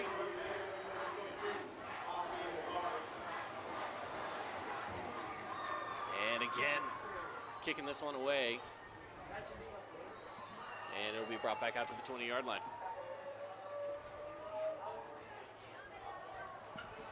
So now response time if you're the Tigers. Crimson, this has been a heavyweight battle in the first half, 7-3, low-scoring affair. But now Crimson goes out, they stop you on your first drive with an interception and go down and cash it in. So now they're waiting for your punch back. Now this is a battle. You got to swing back and swing hard here if you're the Tigers. Big plays, long drive, one or the other, but you got to get points. It's imperative at this point, 14-3 in the third quarter, that you cash in something here. Pushing it through the middle on the run. And McRoberts continuing to stretch. He's laying on top of people, so he's just stretching for it. saying, hey, I'm not down, so I might as well get an extra yard by stretching. I kind of like the idea. I like that too. Fight for every inch. And, good blocking here. Good lead block there but he still makes the play. What a play that was. Gets a good block and bounces off and makes the tackle. But now second and relatively short here for the Tigers. Full playbook open to them on a 2nd and 3 or 4. Yeah, it is 2nd and 4. Let's see what the Tigers can cook up here. You never know what they're going to run because they sit in the same formation every single time. Yeah. Crimson sends 5. Mick Roberts, he's got some pressure coming at him. He slips. That wasn't even much of a tackle. He just lost his footing. He's going to be dropped for a loss of 2. Yeah, McRoberts was strung out there to the sideline. Just nowhere for him. He was looking to cut it upfield multiple times. You can see in his eyes, he's looking to go forward here. He's looking upfield, but he can't. And he just keeps stretching it out, and finally cuts it whenever there's no room to go anywhere. Let's give it to Lincoln Langston, yeah. Number 11 out there. He was the one that put on the defensive pressure. He looked like a basketball defender out there just saying, hey, I'm in your way. You can't go this way. Yeah. Instead, they're going to push it up the middle here. Good run. And it's enough for a first down for the Tigers. I really like the power run game of the Tigers. Up the middle, off tackle. This one goes off tackle, and he's got some lead blocks heading into the second level. You see Brody Jacobs even getting in on the act of the blocking. So like to see that from your receivers. That shows a good buy-in level. And that play there, Jacobs kind of provided an extra little secondary block to spring him. And you're seeing big plays here from kind of the same 3 guys. Brody Jacobs, Austin McRoberts, Connor Clyde. Those have been the guys making the big plays after big plays offensively. And, of course, Dylan Gabriel himself right here keeping it for a short gain of 3 yards. Crimson done a really good job against Gabriel tonight. I was really anticipating him to get out of the pocket and make plays on the edges more and break and contain. But Crimson's defensive ends, outside linebackers, edge rushers have done a great job of contain on the tackle box, not letting him outside of there. So 7:30 left to go in the third quarter. Second down, here's a snap. Rolling out with it is Gabriel. Pass across the middle, tipped up, not going to be completed. His intended receiver is C.J. Trump. A good idea there. That was one where Gabriel was fully on the run as he didn't set his feet here, just completely on the run, just throws off. And it was a good throw, pretty on target, probably should have been caught. It was bobbled a little there by Trump, and I'm sure if you ask him, he probably wants that one back. Sure. He's catching that one 9 times out of 10. Absolutely. We just happened to get the one right there. Sure-handed receiver for sure, CJ, but unable to make that play, and now brings up a crucial 3rd down here. 3rd and 7. Following some blockers, gets down with 3 yards shy. So it'll be 4th and 3rd. Look at 63, I believe, the offensive lineman here, Carter Spendlove, as he's out front just being that lead blocker, but really good job taking on that block by number 9 of the Mustangs. That's Nate Entz. He kind of blew up that whole play. There was potential for that play to go for much more yardage. On 4th down right now, the offense is out there. They're looking like they want to go for it. This is some interesting territory to be in to go for it. I mean, you're on your own side of the field here. The Mustangs trying to figure out what they want to do defensively. Going to pass up the middle, intercepted. Bringing it the other way is Austin Benson. He's at the 30. Mick Roberts trying to wrap it up, fumble. Ball on the ground. It's 4th down. It doesn't really matter, though. It's 4th down. That would be where... I think it's a change of possession. Unless they say change of possession, it should be. So it should be a 1st and 10 for the Tigers. You're right. Heads-up play by Austin McRoberts. So watch him coming up. He's pursuing. Strips the ball right there. Might be a horse collar tackle because that referee throws the flag. And if there is a flag, then the horse collar tackle happens before the fumble. it would be Crimson ball half the distance to the goal from where it happened. Crimson's ball at about the 4-yard line, potentially, depending on this flag. And that's a terrible beat if it is a horse collar, but it was. I mean, he was pulling at that area of the jersey. I don't know that he brought him down by the horse collar, and that's why there's such a long conversation here, I think, because this is a pivotal play. I mean, that was a turnover. They're going to be set up inside the 10, and then the fumble happens. And let's just look at the whole thing again and kind of digest what happens. I mean, Gabriel throws. It's tipped up in the air, intercepted, and there's a clear runway, and he's got a convoy in front of him. But the effort here of Gabriel, we see him chasing far away, and he's going to fall on the ball and be the guy that gets the ball just for pursuing. But, man, I don't know. So there was a block in the back by the defense is what it ended up being. So the intercepting team, it goes against Major Stokes for the block in the back. So it's a declined penalty. Change of possession is first down. First and 10 for the Tigers from the 6. Wow. Oh, my goodness. That's just a wild play. Yeah, it is. And I thought when we saw that flag coming in, it was right when the tackle was being made. So I thought that they might have called a horse collar, but didn't. And Tigers, even though set up way in their own territory, knocking on their own goal line, basically, they got the ball back 1st and 10, and that might give them a surge of energy, that whole sequence there. Now, I will say they have to be very careful. They have been prone to losing yardage here, and if you do that, you might be staring at a safety. The Mustang defense doing a really good job of trying to disguise what their defense was just barely, as they took a while to burst out into formation. Keeping himself as Gabriel, nowhere to go that direction, goes the other way to the far side, and gains a few yards. And that's improv there.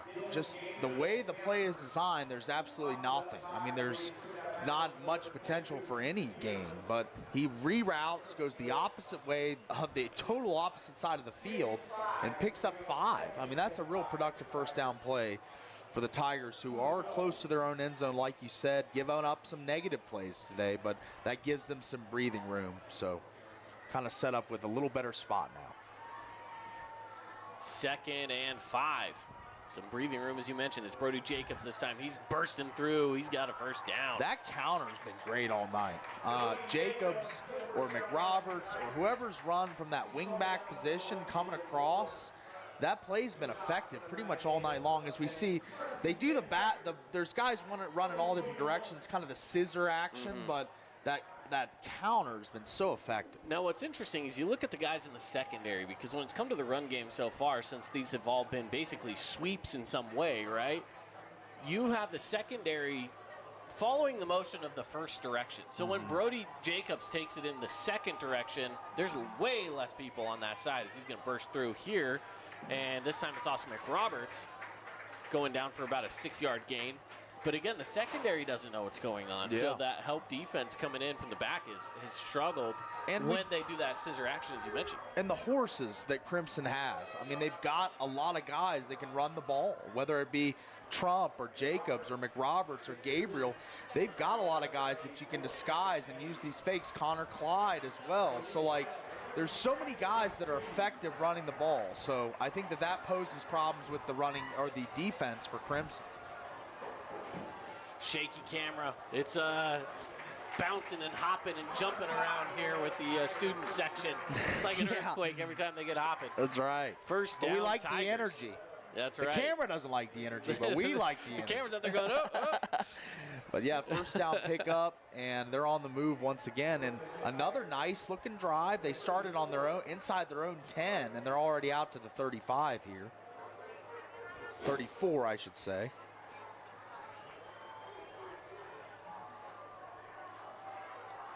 It is a fresh set of downs. The Tigers starting to march.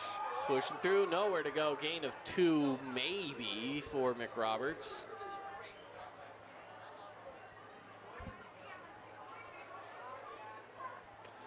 Yeah, McRoberts kind of been, he had that really big first quarter where he was kind of showing a lot, and now Crimson keying on him, I think, more. Whereas guys like Clyde, Jacobs, Trump have stepped up, but McRoberts, not as many pop plays as I expected, but still flashed a few times. 2nd and 8. Looking to pass, pump fakes it, lets it free, and bobbling but staying in control of it on the far sideline. Looks like it's McRoberts again. Yeah, there he is. And even though they're keying on him, he's still finding ways to get the ball, as that was a really tight window throw there from Gabriel. But what a play made by McRoberts, and brings up a 3rd and short here. 3rd and 5 about. Yeah, 3rd and 4. 3rd and 4, Third and yeah. 4 we'll give them. Now this offense has been methodical. You know, they're taking their time, and I think that's okay in a low-scoring game like this. Yeah, they're just trying to run, give a puncher's chance in the 4th quarter by scoring here. Handoff, taking up the middle, trying to pursue it with some blockers, and it's enough to gain the first down. Right at the line to gain. They don't mind Hurricane getting into this offense where it is, like this play, 3 yards and a cloud of dust. You know, run up the middle, right into the teeth of the Crimson defense, but you're still moving the ball 3-4 yards of play to get first down. So while it's not the quickest way of matriculating down the field, you're still moving the ball and really kind of keeping Crimson off balance. But who's going to get the ball in the wing, in the gun T offense? Is it Jacobs on that counter? Is it McRoberts straight up the middle? Is it Gabriel out the side? The run game posing a lot of problems for Coach Wayne and the Mustangs right now. 1st and 10, handoff, up the middle. This time Connor Clyde getting down for a 6-yard gain.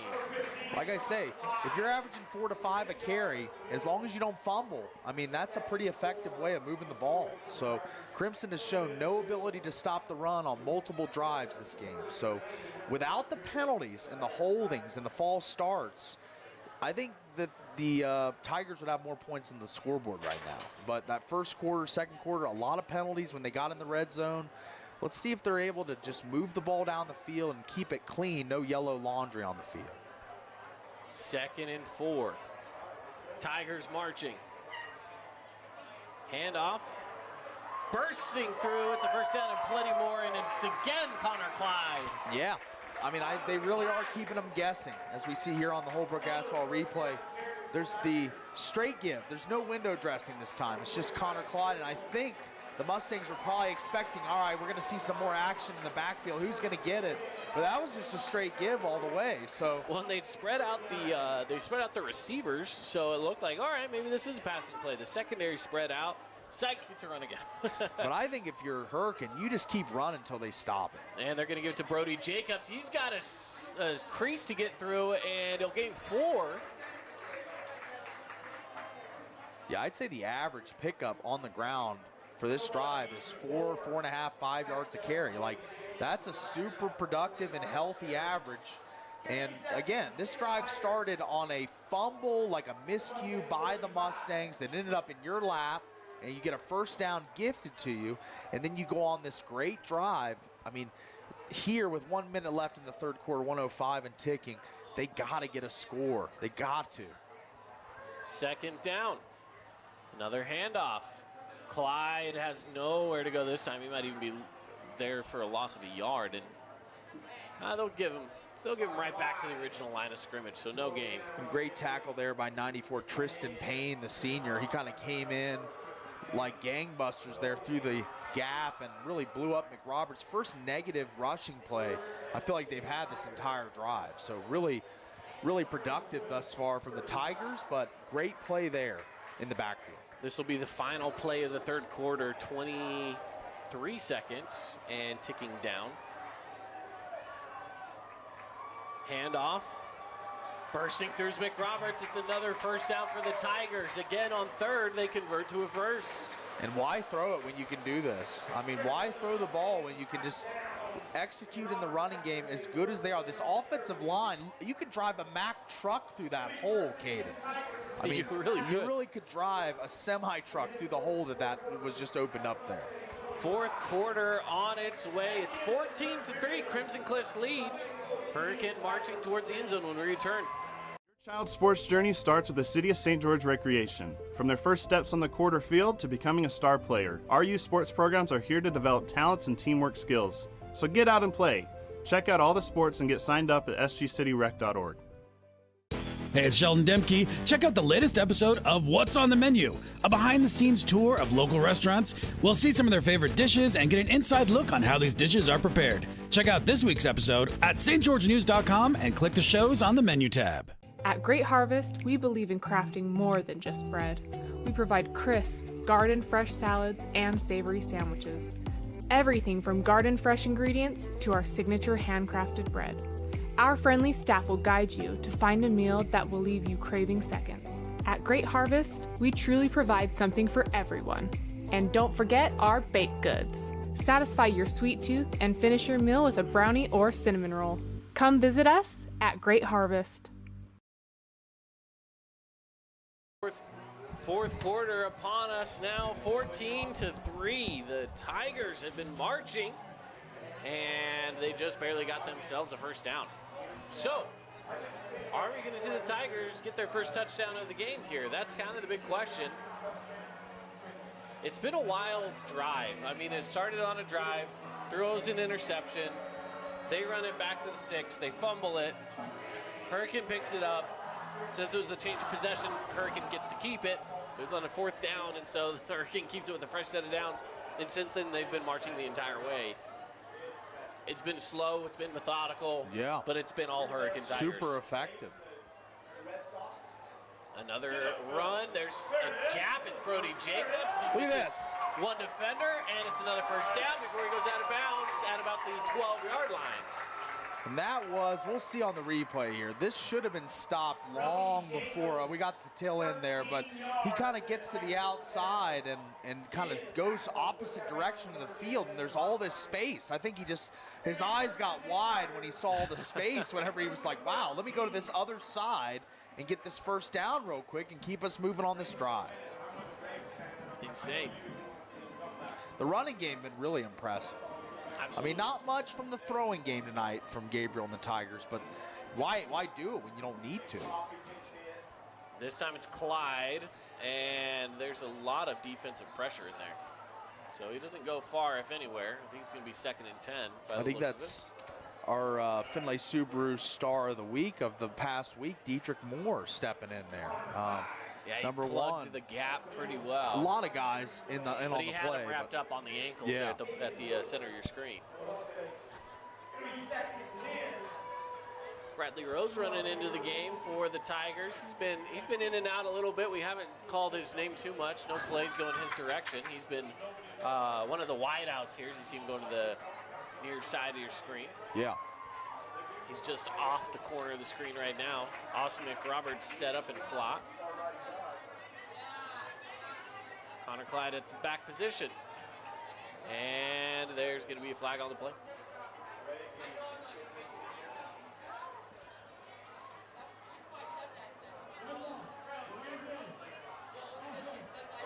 So that's going to go against the Tigers. That's the thing. Red zone penalties. Talked about it. They couldn't have them, but they do get another one here. So this is what really has killed the drives. They get down here super close, knocking on the door of pay dirt, and then get a penalty. Let's see if they can respond now.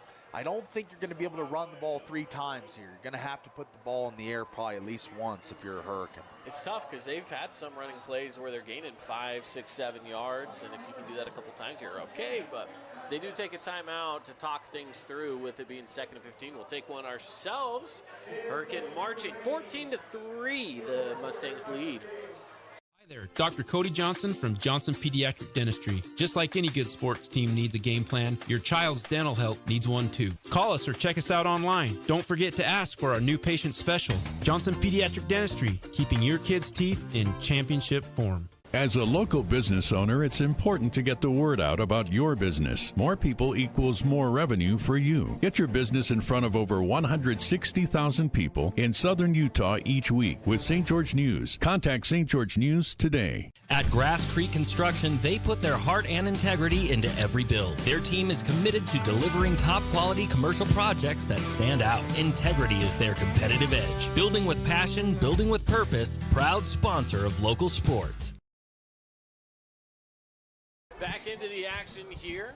The Wilkinson South Sliding scoreboard lighting up 14-3. Mustangs with the lead, but of course the Tigers are marching, trying to take a bit of that lead away. Obviously, it's still a 2-score game. Yeah, it's 11-point game at this point, and this is a territory of the field where Hurricanes gotten down here with regularity. They get down here a lot, but they just haven't finished yet, and they took a penalty again, set them up behind the sticks. They took a timeout. They talked it over. Let's see what they've drawn up here. Let's see if they drop indeed. Here we go, 2nd and 15. Rolling to the near side, keeping it himself. Gabriel all the way past the 5. He's looking for the cone. No, I don't think he's there.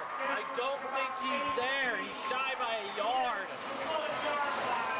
Yeah, they're going to roll him down at the 1 here, but it looks as if this play, he freezes the defense of the Mustangs with this pump fake. You're going to see it here. It kind of sets up like he's going to throw, freezes Dietrich Moore in the open field, who could have made the play but doesn't, and he goes all the way down to the 1. They wanted the touchdown, but they didn't get it on that play. Let's see if they're able to pound it in with this run game that's been so good all night long. I'd expect off tackle up the middle here. And that is the correct spot.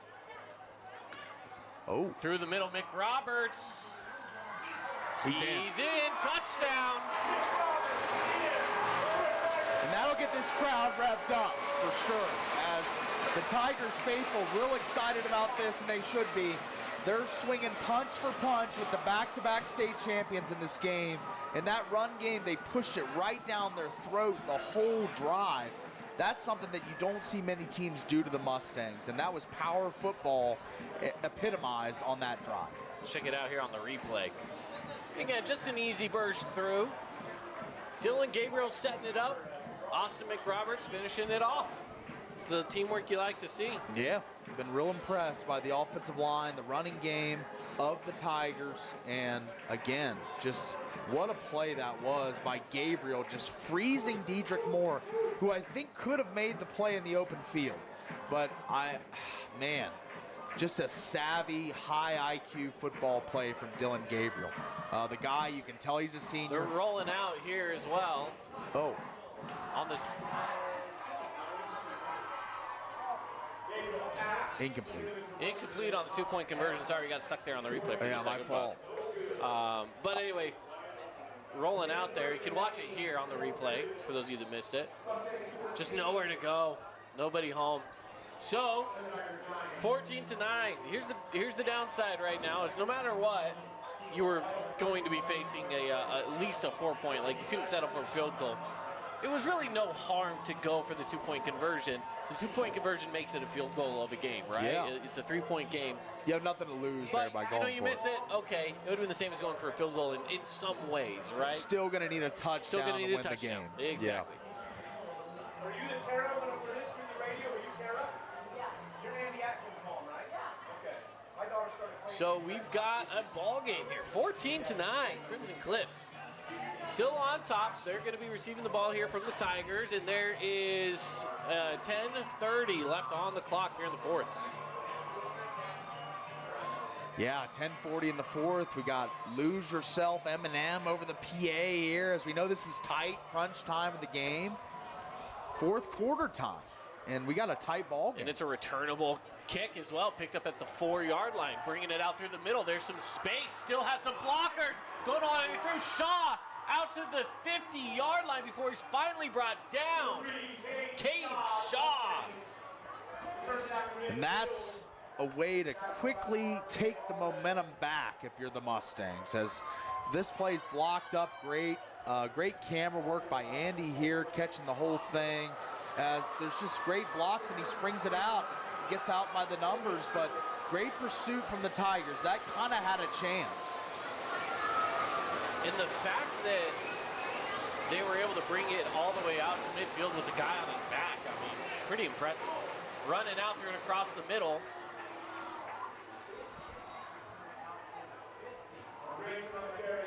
And a big gain again. Yeah, now the Mustangs trying to give the Tigers looks like there's some an of their injured own player medicine. for the Tigers as well. Ooh. We've got a replay here, but again, it's Andresen keeping himself. Good play by the QB. Tanoa Andresen And not sure what the injury is here. It's Brody Jacobs, though. That's a guy you don't want to lose. Yeah. Big piece of your offense tonight. And a great player defensively. Not sure if that was just a stinger or what. But he does go off the field. They're going to bring him over and get him checked out.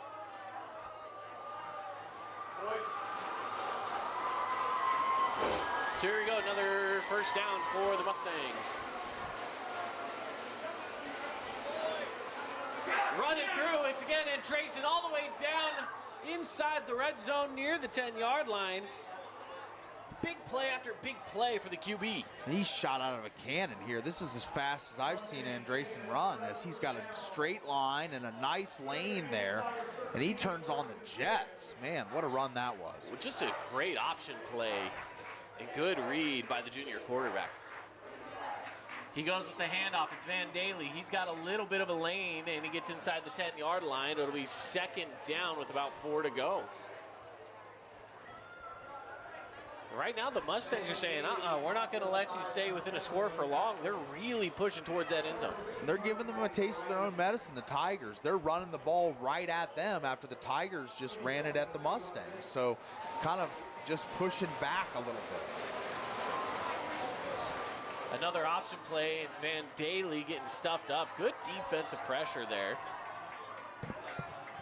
23 for the Tigers all night. Drake Gines has been a player. I know he didn't make that stop, but he was in on the play. That was Titan Wright on the stop, and Titan Wright has been everywhere as well. He's been great defensively.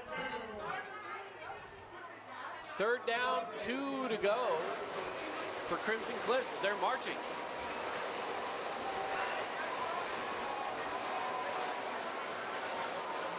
Bursting through, some blockers, could be enough for a first down, definitely a first down. Down to like the 2-yard line. First and goal from the 2.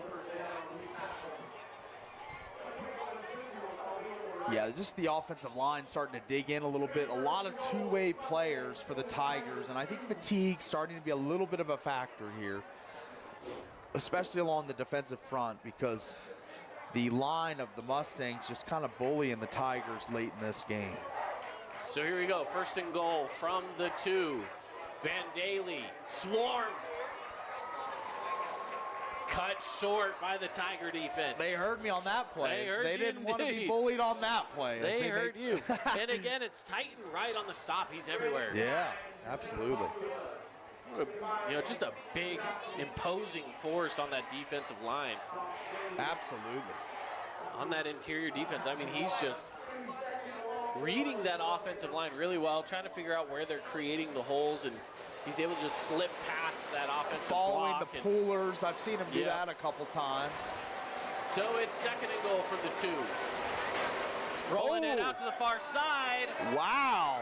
At the 4-yard line is where he gets brought in.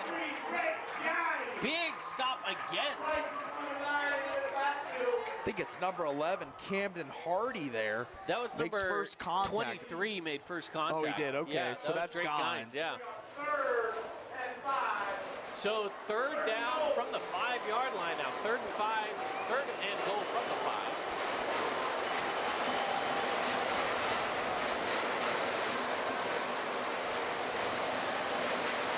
I think they're going to call a timeout. They will. The crowd's pretty quiet today.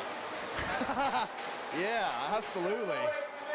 No, they're juiced up for this one. It's a homecoming night here in H-Town. They're ready to go, baby. Listen, they've made 2 big plays already, 2 huge stops. Yeah. On first down and on second down. Now on third down, another big stop here is huge. They can do it one more time. Yeah, this crowd, you talk about how they've been creating energy, and they've had a lot to cheer about. Even though it's a low-scoring game, their defense has been toe-to-toe with one of the best offenses in the state all night long, only allowing 14. So, I mean, I think this crowd, I see Darth Vader's lightsaber down there, the Tigers firing up the crowd, the mascot. I mean, it's a fun energy and vibe here in the student section of the Hurricane Tigers. It is, absolutely. We're keeping it here through the timeout. Timeout's brought to you by Udy & Associates. Give Luke Udy a call today. See how much you can save on your insurance for home, auto, or life. Give him a call today, 435-251-9102.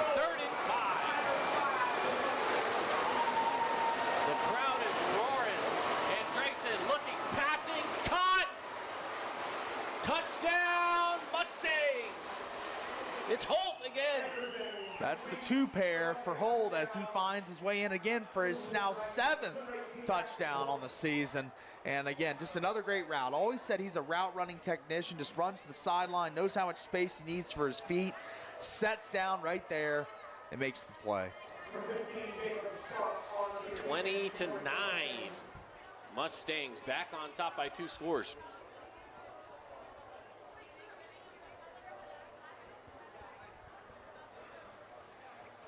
Now, we can't see it on the screen, but down here on the near side, Gines is coming off the field. Number 23 for the Tigers. Yeah, being helped by 2 teammates. He's holding his ankle, so Drake Gines is not doing good. He's going to sit on the cart, and they're going to take a look at that.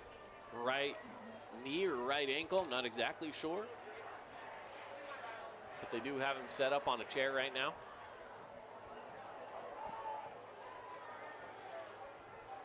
The extra point is good, so it's 21-9. Now, the Tigers got to go quick now. That was an impressive drive by the Mustangs to respond after Hurricane put together their best offensive sequence all night long. And now the Tigers are faced with a situation with 7:04 left in this game, down 21-9. They need a quick one, and that might not come through the 5 yards and a cloud of dust mentality. I think they will have to spread it out, throw the ball a little bit here, look for Trump, look for Clyde, look for Jacobs, and of course, the guy with 18 touchdowns last year. How could you forget number 22, Austin McRoberts? So should be fun to watch this series. He's the go-to guy right now as this one's brought in at the 3-yard line. And they're going to double back around on it, bringing it near side to Brody Jacobs, and he's got some room to go. Blockers ahead of him. And they're going to say that he's stepped out of bounds at the 38 or so. Great concept here, as this is time to pull stuff like this out. Late in the game, down 2 scores. It's you can either fake this or go through with it, and they went through with it. And there's a wall of blockers, a nice convoy, and he gets up the field in a hurry. Jacobs has got impressive speed. First time doing one of their games tonight, and he has popped off the film with the way he runs in the open field. Now, I will say, the special teams could have sold it a little better on the misdirect. Yeah, that's right. That's the one thing I will have. It's a great return, don't get me wrong. But I'd like to see them sell that a little better, as they're going to go pass up the middle, and it's caught. I love the trickery here from the Tigers. Keeping them off balance. They just shoved it down their throat, running the football last drive, but now they, like I was saying, they got to throw a little bit, mix the run pass. Bradley Rose. And a good, just quick set and throw. Just catch, set, throw from Gabriel. Not a lot of time for Major Stokes and crew to get back there and put pressure on him. And I like seeing guys like him get involved, you know. He's a guy that's not in on every play. He's probably, you know, that kind of a big play right there. That's one of those that'll help you become our Jersey Mike sub of the game, as Gabriel's going to go for another pass. Big hit, gain of maybe 4 yards on that play to Austin McRoberts. Like to see maybe the Tigers go a little quicker here. No huddle maybe, but they're continuing to huddle. Still 6 minutes, plenty of time. But just the passing game has been crisp. I'd like to see them just kind of hurry to the ball and keep it going, but let's see. Hand off to McRoberts. He's going to take it through and gain a few. He's right down close to the line to gain. Going to be shy by about a yard. Now under 6 minutes. So I think you got to get into a little bit of tempo here. You got to start moving. You got to start moving. I think huddling up every play going to be too much time run off between plays, but we'll see if they make the change. Right now, still huddling up, making sure they get the right play in.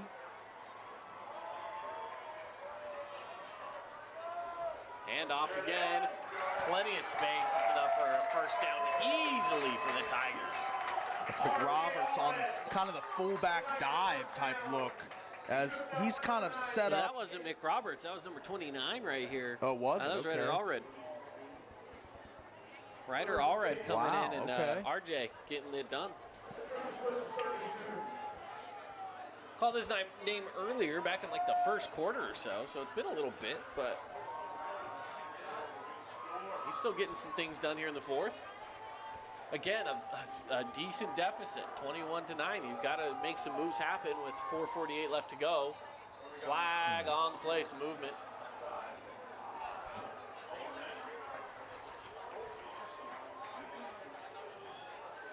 It's like they're pointing towards Crimson here. Offside encroachment on the defense. Okay, so they'll move it forward anyway. It's a big call. Now you can get your full playbook. You know, you can run the football, play action, whatever you want to do here. At 1st and 5, pretty much got all options open. And they're going to run up the middle and off tackle, I should say, and pick up about 4. 2nd and 1 coming up. Let's take a quick look at across Region 9 and then the Nets on Fire scoring update. First up, Pineview has been taking it to the Flyers, 35-14 at the end of the 3rd quarter. And over at Desert Hills High School, it's still the Warriors on top. Now it is 27-7. Well, excuse me, 27-15 is there's another answer back here from the Thunder. Look at a pass across the middle. It's caught. Man, and another first down. Look at Gabriel manipulate and move the pocket and make a quick throw as the rush is about to converge on him.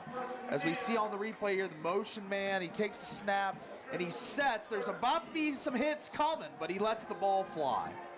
That's the mark of the awareness. That's a good mark of a QB right there. Yeah. Hands off to McRoberts, who cuts back inside, goes back down at the 10-yard line. So it's a gain of a couple. Now, while it's been an impressive drive, been a very time-consuming drive for the Tigers here, kind of getting in all onside kick territory, even if you do score. On 2nd down, keeping it himself, nearly tripped up, misses, going to the end zone, he's looking, big hit, no, he's short. But he's right at the line to gain. That should be a first down, should be 1st and goal for the Tigers. And I like that from Gabriel here, as he could have gone out of bounds anywhere. Right here, he could have angled out of bounds, but instead turns it up and takes a huge hit, but instead for his team, gets an extra yard. I like that grit from that kid there.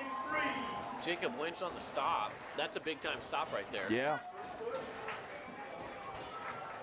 1st and goal, flag on the play. It's got to be concerning. All the red zone penalties. Let's check it out here on the replay. Someone flinched or something. It's hard to tell. The official saw it. Encroachment again. Okay. It's so 2. So no one moved quick. They just were over the ball. So half the distance to the goal, which when you're at the 3-yard line doesn't feel like a whole lot, but in some ways it could mean the difference of everything to get into the end zone. Sure. I think that you just do exactly what you did last time you were on the one. Just body him up and just push it in. Yeah. Whether it be Clyde, Trump, Jacobs, McRoberts, you got a whole host of ball carriers. So or Gabriel, just let him keep. Now they're saying a false start against the Tigers. Ooh. That's a delayed. Very delayed call. Reaction compared to what we had seen before with the encroachment call. And now you've got some talking going on between, of course, the sideline over here. Going to draw the boos of the crowd as well. So let's see. I mean, it's going to be a 5-yard penalty against the Tigers. Still 1st and goal, but this time just from the 7-yard line.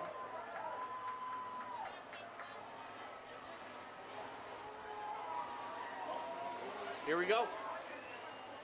Hand off to Jacobs. He's going to get taken down. That looked close to being pulled down by the collar, but it might have just been the sleeve. I think it was the sleeve, and again, 97, I believe, on the play, Major Stokes.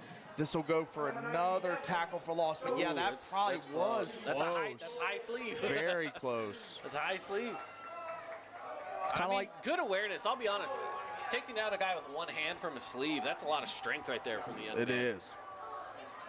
Second down. Nearly wrapped up, looking for the end zone. Touchdown!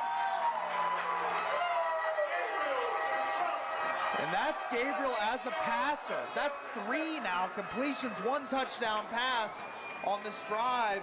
Hadn't really thrown too much this game, but sets the feet and has got a wide open target. Finds his man.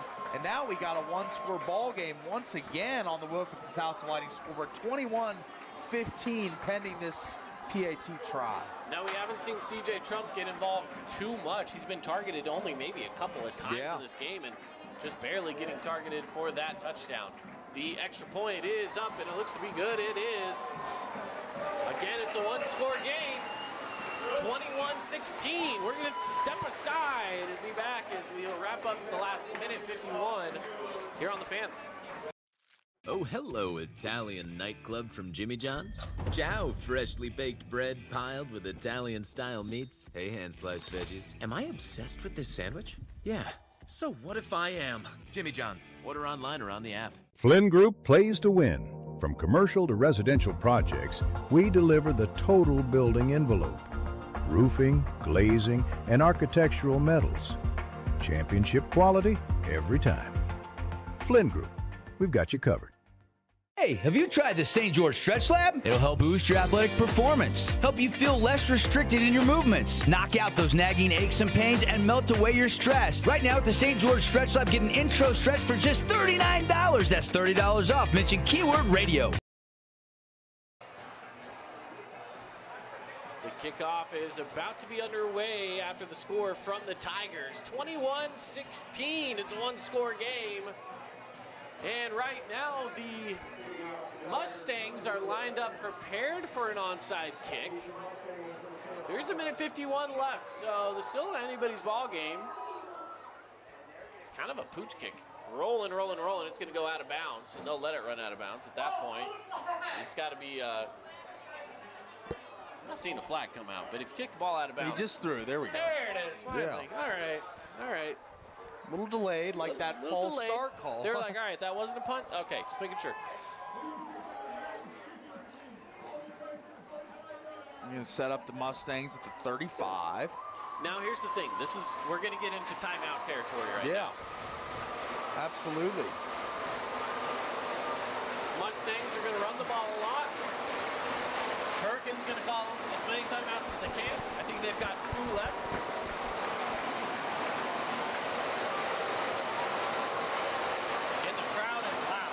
Coach Cowan going wild for his defense on the sideline. And there's a flag on the play. Or maybe he was wondering if there was going to be a flag.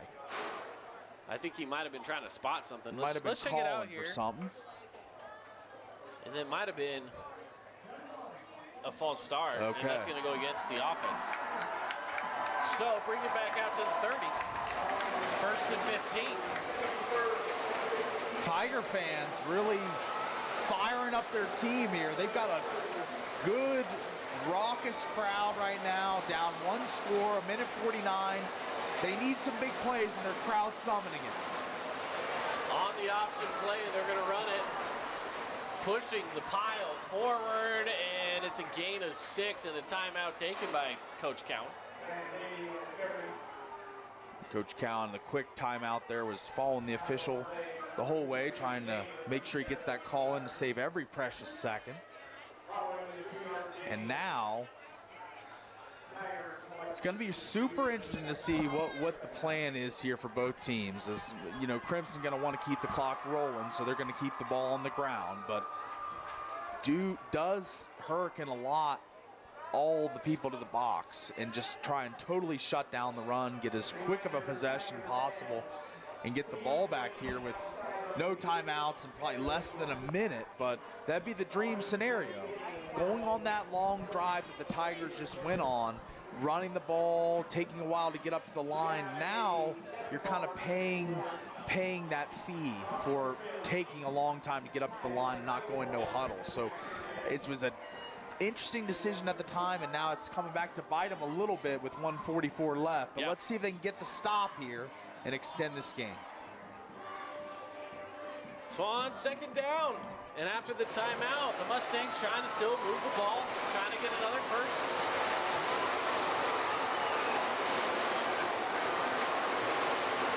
Handoff taken. Van Daly with some room. I think he got the first down, or at least close to it. They might say shy by a yard. I think he is short by a yard. And a timeout taken by Hurricane. Last timeout, I believe, for Coach Cowan and the Tigers. Or do they have one left? I think that was their final timeout. Okay. Third and final. Third and final timeout. So right now, again, we'll keep it here through the timeout. Crimson Cliffs just has to get a first down, and they're home. Then they can knee the ball and go in the victory formation. But yeah, this is an interesting spot. You know, you've got third and maybe third what, a couple feet. 2 feet. Yeah. I mean, not far to go, and you've been able to run the ball tonight. Van Daly, Shaw's done a good job running the ball. So I just think that they're going to be able to draw up something to get a yard. It's just, will Hurricane stand up to the task one more time? I mean, their defense has played a great game, just allowing 21 points, and 7 of those points came on a really short field off a turnover. So the defense has really allowed 14 points, take away that turnover. So they played a really good game, and let's see if they can make one more stand here for their offense to get them back on the field. So here we go on third down. Handoff.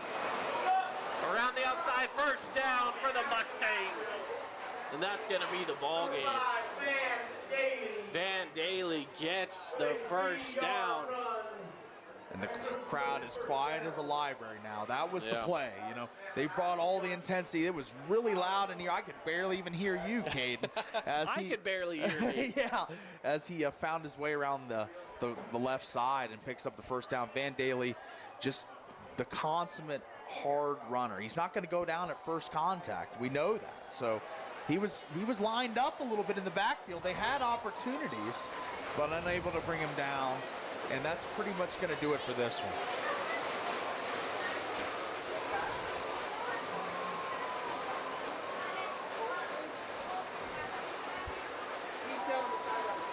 And the clock is already running. We're at a minute left to play, and they'll kneel it out.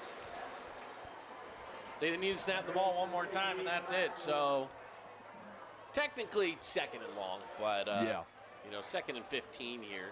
Sure. Second and 16 to be more precise, I suppose. But it is going to be, again, victory formation. Now under 40 seconds left to play. Kneel the ball one more time. That'll do it. Crimson Cliffs to get the win. And that's it. So they spoil homecoming for the Tigers. A tough-fought game. Listen, this was one of those games that we felt that there could be maybe a lopsided victory for the Mustangs, because we said, listen, they're still the reigning state champs. We are not sure what Hurricanes bringing to the table. Crimson's played some tougher teams throughout the preseason, and Hurricanes played. You know, they've played a few teams from Nevada. They lost to Grantsville, right? Sure. I mean, we don't know what they really bring. I'll tell you this, in a loss, they still look fantastic. There's a lot to be happy with here in Hurricane. This may be, we might not know it yet, but this might be the team that might challenge Crimson for this region later in the season. They showed amazing in this game. I think they're going to play really well. They ran up against the back-to-back state champs in a game where they made some turnovers, got some big plays, some things that really, some miscues, some penalties in the red zone. But they still only lost by 5 points. I feel like that's amazing, all the mistakes and miscues, but just a hard-fought, gritty win for Crimson. They find a way to get it done, and they move to 4-1. Well, a similar look across town at, I should say across county, since we're here at Hurricane. 27-15, Snow Canyon wins over Desert Hills, so a decent game over there as well. Pineview right now still currently up 42-14, so it looks like Pineview is going to win, just to give you some of those. So Snow Canyon, Pineview, Crimson Cliffs going to win through the first week of region play. Keeping it right here as we jump into the Johnson Pediatric Dentistry post-game show. See why so many parents choose Johnson Pediatric Dentistry for their kids' dental needs. You can get them a call for the new patient special, just $79, 435-656-0511. All right, let's talk awards here, Paulie. Yeah, let's get into it, my We're friend. taking a look at some of the awards for the game here as Crimson Cliffs gets the win. And I will say that this was just one of those gritty games. A lot of guys involved on both sides of the ball. Are we feeling like it was an offensive player, defensive player, or somewhere kind of in between with both of them? Oh, man. I feel like for me, the guy that popped a lot on defense was Major Stokes. And 2 sacks, a lot of tackles and he was making good loss. offensive blocks, yeah. too. I mean, he's on that offensive line as well. That's playing right. A little bit of both. So, honestly, that was the name I was thinking. I kind of wanted to test you to see if you were thinking the same. But to me, Major Stokes really did stand out in this game as someone who, yeah, he's not a player that's in on the action with the ball in his hands, but he was in on the action in so many plays. He was a leading blocker for the first touchdown of the game, where they ran it to that far side. He made some big plays on defense, making some good stops in so many different scenarios. So I think we go with that. I like the idea of giving the big man the prize here today. All right, great minds think alike. Yep, I like it. So in our Finley Subaru star of the game, Major Stokes is going to be the person. So that's going to be what it is right now for Crimson Cliffs on the Finley Subaru star of the game. Let's talk about this one's going to be a little tougher. Jersey Mike's sub of the game. Didn't see a lot of substitutions in and out from the Crimson Cliffs side. On the other side for the Hurricane Tigers, I got a guy making big plays. Who do you got? I got Connor Clyde, not normally in the starting rotation. He pops in a lot, but I think it's Jacobs, McRoberts. As your main ball carriers, but Clyde as maybe the third ball carrier. Put kind in of the a minutes. sub role. Yeah. He's a spot starter, kind of comes in. Spot sub. How about that? Yeah, spot sub. We'll call it that. Yeah. He's a spot sub. I like that. I like that. Yeah, Connor Clyde was phenomenal for the Tigers. And we got to give them some love in such a hard-fought game. He was really good in tonight's matchup for the Tigers. Just going out there and getting big play after big play and moving the ball for the Hurricane Tigers. I mean, just a great play by him. All right, and as we look at the Appliance Wholesalers Plus Playmaker play of the game, I would dare say, man, it's so tough. Honestly, there's a part of me that wants to go with that kickoff return where they brought it out to midfield, and then they were able to punch out the drive later. But again, bringing it to midfield, just killing the momentum of the Tigers and going up by 2 scores again to just solidify the win. We've got that play here on a replay. So let's check it out. But again, I feel this might actually be the other one. Excuse me. But still, again, the return game. This was the Hurricane return. Still, that return for the Mustangs was phenomenal, and I think that might have to be one of their plays. But this was again another big play here. The return games from both of these teams was I great. agree. This was a big play, and another big play was the interception that Dylan Gabriel threw to set up the first score of the second half. That was a massive play that really was a momentum changer in the game. So I don't know if that or your play stands out more, Caden. Man, you talk about momentum and things changing quickly. I think that interception to start the second half might be the Appliance Wholesalers Plus Playmaker play of the game. Yeah. Now, we did have that weird one. We did have that weird play. The interception to fumble to, you know, Tigers kept it alive, and they capitalized off of that. They did. They did capitalize on that. So hats off to them for that play. All right, as we're getting closer to the end of this one, again, just final thoughts on this game. Yeah, I just thought it was an intense effort from both sides. Crimson showed that they are the back-to-back state champs. They showed composure in a tough game where for Hurricane, the crowd, they were throwing everything at them, and Crimson's still able to get the win. But for the Tigers, I think there's silver linings even in a loss. There's no moral victories in sports, I know that, but they played an absolute barn burner of a game with the back-to-back state champs. So they got to be happy about that. They got to be, you know, in that huddle down there in the end zone with the Tigers, probably some heavy hearts, some thinking like, that we almost had them, but just didn't quite get them. But yeah, just too close, but a little too far for the Tigers. And another win to move to 4-1 for the Mustangs as they start region play 1-0. So captivating game though. It was really fun to be on hand with it. thanks to Andy, to Tara, and to you, buddy. It was a fun game. Absolutely. Very fun indeed. And we will be back next week with some more Region 9 action here on the Fan Sports Network. To check out what games we're going to be covering, tune in to thefansportsnetwork.com next week, and you can check out what games that we will have set up on the broadcast for you. But until then, we appreciate you joining us tonight. Crimson Cliffs Mustangs wins it here at Hurricane High School, 21-16. Have a good night, everybody.